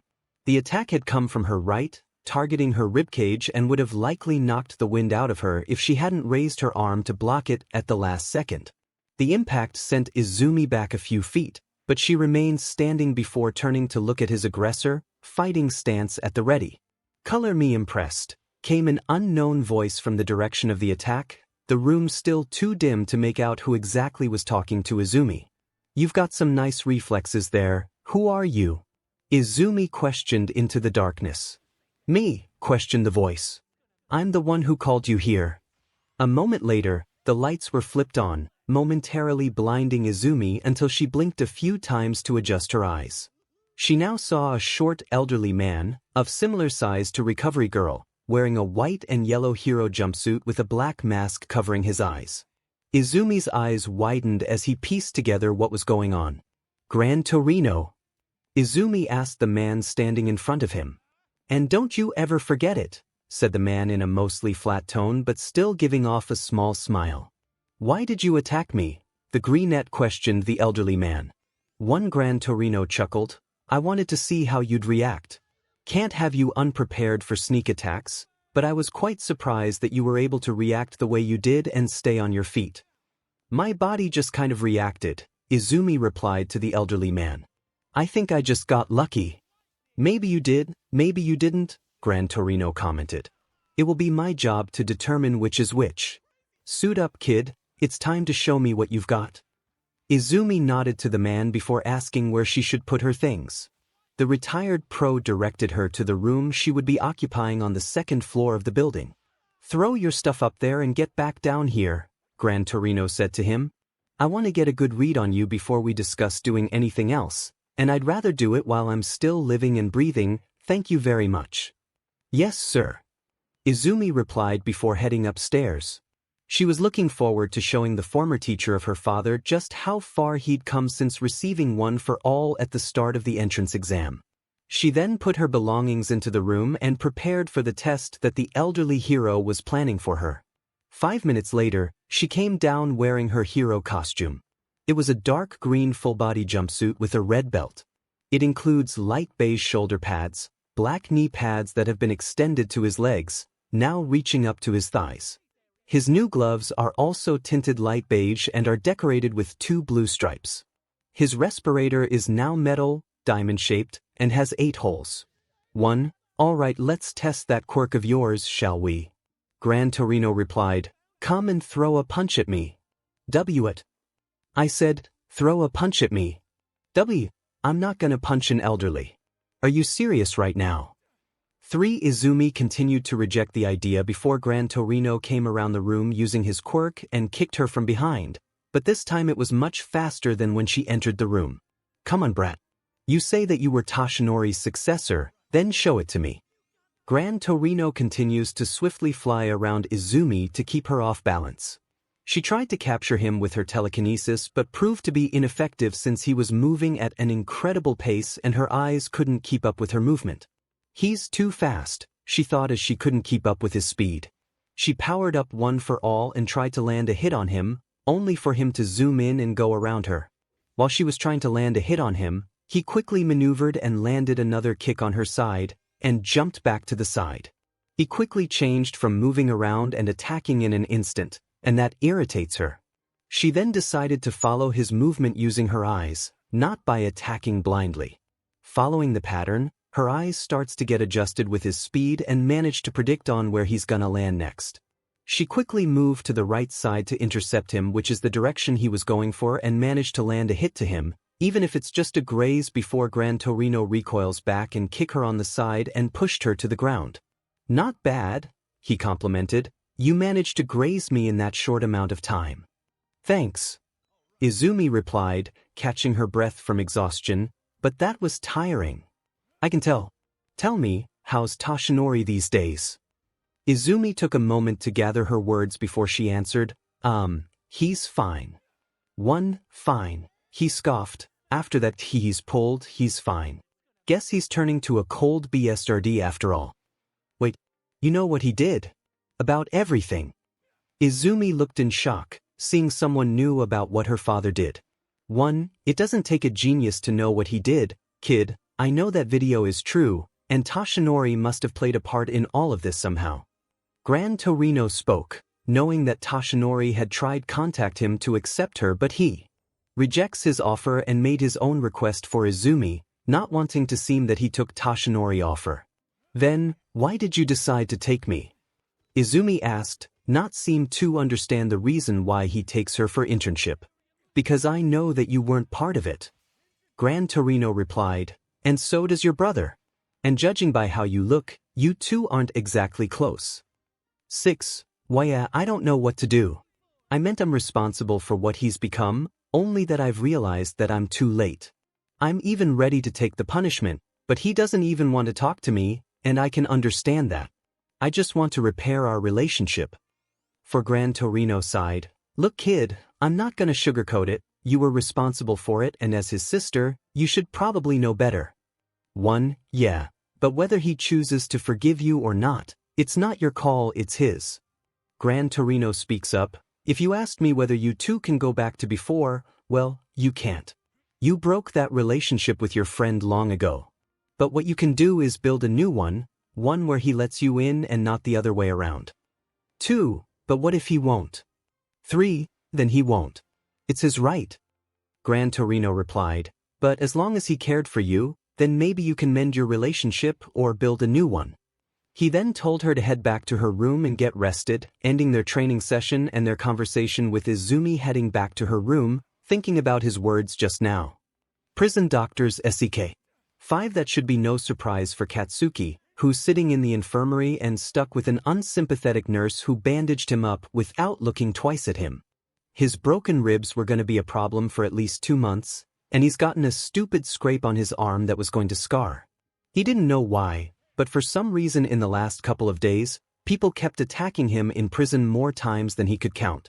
First, there was the time in the shower where there were several inmates purposely bumping him on the shoulder, and he grunted, yelling at the guy to watch where he was going, and all of a sudden, he got punched in the face and knocked to the wet floor.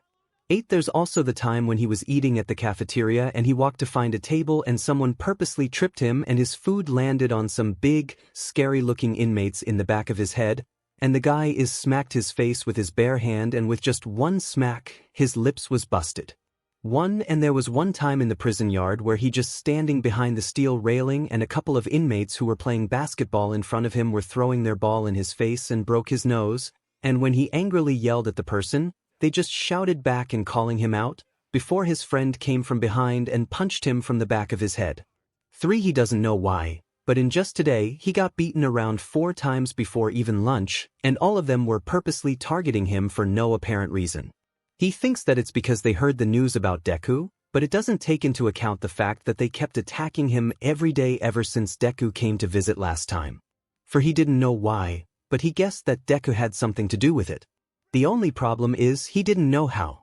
2. A nurse came from the infirmary to clear him out. He held a clipboard in his hand and accompanied by a single guard.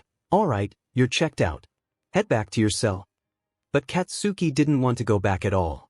Every time he gets back in just less than 2 hours, people start to attack him whether it's by pissing him up or just straight up taunting him, but it always ended up with him inside in the infirmary 2 hours later.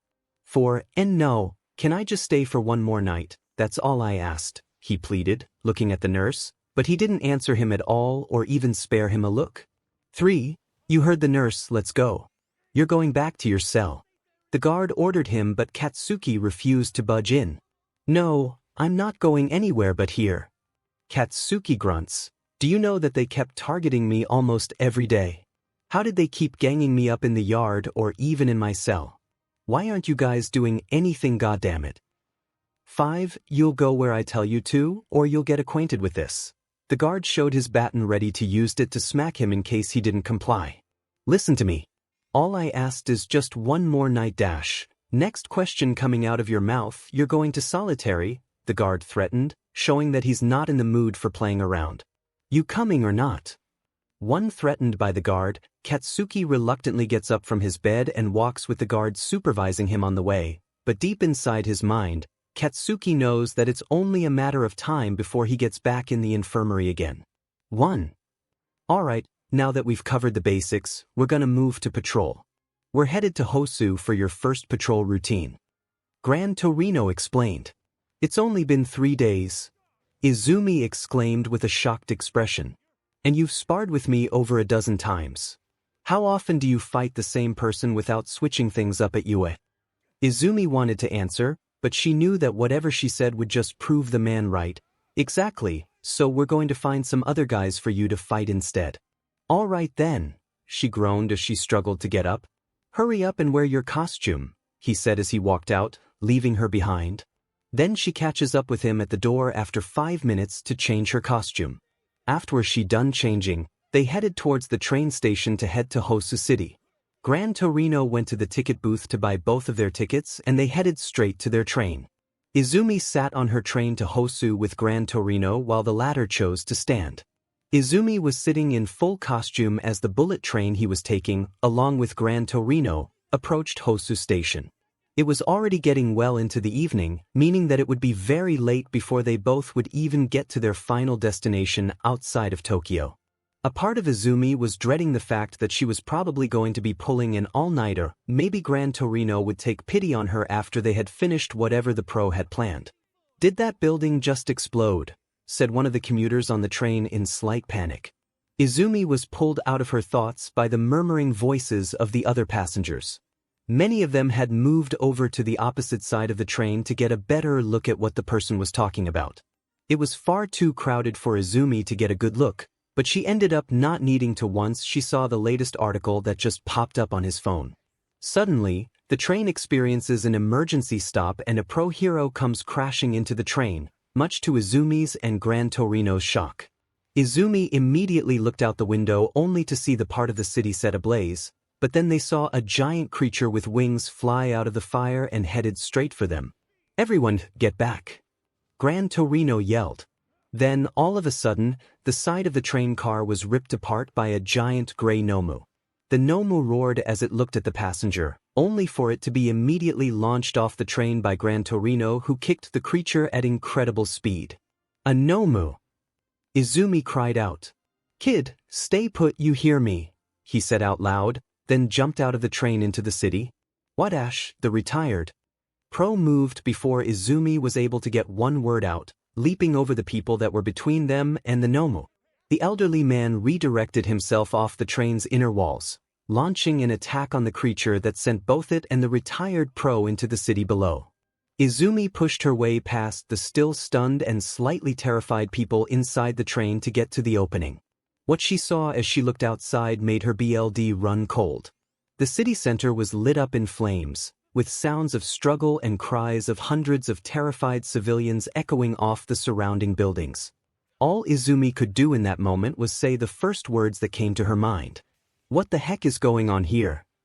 Looking at the situation, Izumi ignored Gran Torino's order and went straight toward the city. She began to power up One for All and her telekinesis to fly straight over to the city. She flies off into the city, shooting through the streets like a bullet. "I won't be able to fight, but I can make sure the civilians are evacuated and keep the damage to a minimum," she thought to herself. Another Nomu, that all but confirms that All for One is the brains behind the League of Villains. If one is here, there could be more than a dozen loose in the city. She headed to the city only to find that the Nomu had invaded the city. The city was being engulfed by fire and the Nomu are making their way toward the city. The pros were trying to stop the terror that was happening here. Izumi has arrived in Hosu and witnesses a battle between the pro heroes and two Nomu-like creatures. "Demenit," the voice of a pro hero shouted to her right. Of all the times to get separated, why did Ida have to disappear now? Izumi recognized the pro hero's name is Manuel, trying to direct the water from a nearby fire hydrant to put out some of the fires. Ida's missing. Izumi thought in wonder, why would someone like him decide to go off on his own while a crisis like this is going on in Hosu? Then she remembered the news report she had read before starting the internship. It was a news report about Ida's brother when it hit the news headlines on the day following the sports festival, saying that in the report that hero killer Stain had struck again and had targeted Ida's brother, Ingenium, making him the 24th victim to elude death, added to the already 17 confirmed kills of notable pro heroes. The news mentioned that Ingenium was found gravely injured and near death after suffering immense blood loss from his injuries, but his injury on his leg was too grave for the doctor to recover, and he was forced to retire because of his injury. Ida, don't tell me that you actually, damn it. Izumi had already bolted from the scene. The Nomu aside, everything else was too much of a coincidence not to be taken as the truth. Ida had gone after the hero killer as retribution for what happened to his brother, and Izumi needed to find him before he got himself killed. One Izumi launched herself back into the streets, taking every back alley and dark dead end he could find. He has to be either around point zero of all of this, or he's around the hero agencies. The hero killer couldn't have a part in all of this, could he? Is he working for the League? No, I can't focus on that right now. I have to find Ida before he gets himself killed. I need a backup plan. Izumi began to pull out her phone and select all contacts. She went to her location on her geo map and then heard shouting, "Now, prepare to die you fake hero." Someone yelled in the alley. Izumi turned to look around and saw that Ida was about to get stabbed with Stain's sword. Knowing her, she couldn't just stand by and watch him die. So she launched herself forward and then aimed her fist at his face. Her fist, combined with the acceleration of her speed, is able to send him flying into the alley, tumbling to the ground. Smash! She yelled as her fist made contact with his face. Stain's back was met on the ground as he stared at the person who dares to interrupt him. Ida, who saw Izumi standing there, was perplexed as he saw her just save him. "What are you doing here, Izumi? This is my fight." Ida yelled as he tried to stand. "Tuda, I'm here to save you, so stop talking." "Sir, please don't move, you're way too injured," Izumi said as she looked at Ida and another pro-hero known as Native, who was injured as well. "Another child?" Stain questioned as he rubbed his cheek, showing that it was beginning to swell. "Have you come to stop me too?" Stain, who saw this, began to form a creepy smile while looking at Izumi. He began to look at her and he thought that maybe she had some promise to be a true hero, unlike those fake ones. Tell me, why are you here?" Stain asked as he pointed his sword at Izumi. "Isn't it obvious? I'm here to save my friends," she said as she powered up One for All. Stain, who heard her reason, began to smile and looked at Izumi in amusement. He just found a true hero in this society, unlike those two fake ones that came for revenge and fame. Yes. You're exactly what this world needs. Unlike those fake ones, you have the quality of being a true hero. One who saves people not because of fame or glory, but because it's the right thing to do. Congratulations, you're not gonna die today. However, I couldn't say the same for those two. Now step aside, kid," Stain said as he looked at Izumi and released a lot of bloodlust. Intimidated by the pressure that Stain emits, Izumi realizes that Stain is a totally different level of a villain than those at the USJ, so she decided to send out her location information to everyone at her contact, hoping that someone gets her message and brings help. "Not a chance. If you want to go after them, then you have to go through me," Izumi said as she readied her fist. "Excellent, you had the heart of a true hero as well." "Very well, kid. You had my respect," Stain said as he shot forward in her direction while swinging his sword. But before his sword could make contact, he was being thrown an uppercut by Izumi. She jumped up as he was still stunned in the air and dropped a kick to his stomach. Stain flew back into the wall and then bounced off, trying to slash Izumi with a knife using his free hand, but she slid through his legs. Stain moves to counter by swiping his katana behind him, but Izumi promptly evades by jumping above Stain. What the? He's moving this fast in a tight alley like this. Not to mention his swordsmanship skill is on another level. How is he doing this? She thought as she looked at Stain's movement up close and personal.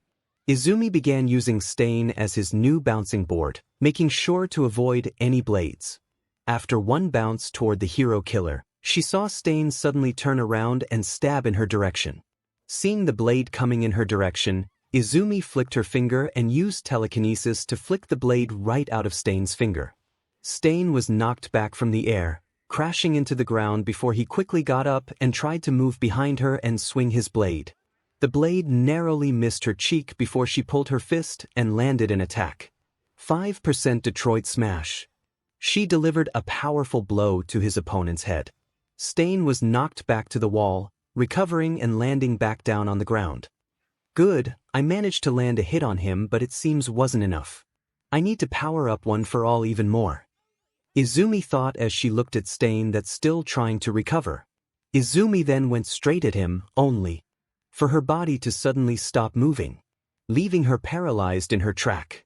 She was confused about what was going on with her body, Then she saw Stain licking the BLD from his knife and immobilizing him. Izumi realizes that Stain managed to graze her, and that BLD is the key to activating his quirk. 𝗕𝗑, for a kid, you sure are able to keep up with my movements. That's exactly what I like about you. You had the heart and spirit of a true hero. That's why you wouldn't die today. But your friend is a different story, Stain said as he crouched over to talk to Izumi. And no, I won't allow you. Izumi cried out in pain. Stain picked up his blade and swung it before he raised the blade and aimed the tip of it at Izumi's left tendon, intending to stab her leg, preventing her from moving.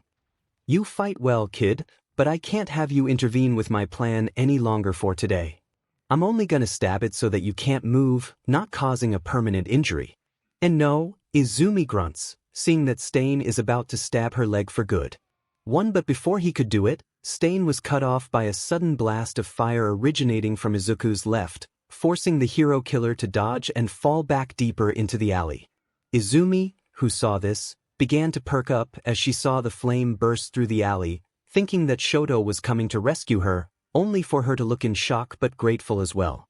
It was someone around Izumi's height with a mop of messy dark green hair.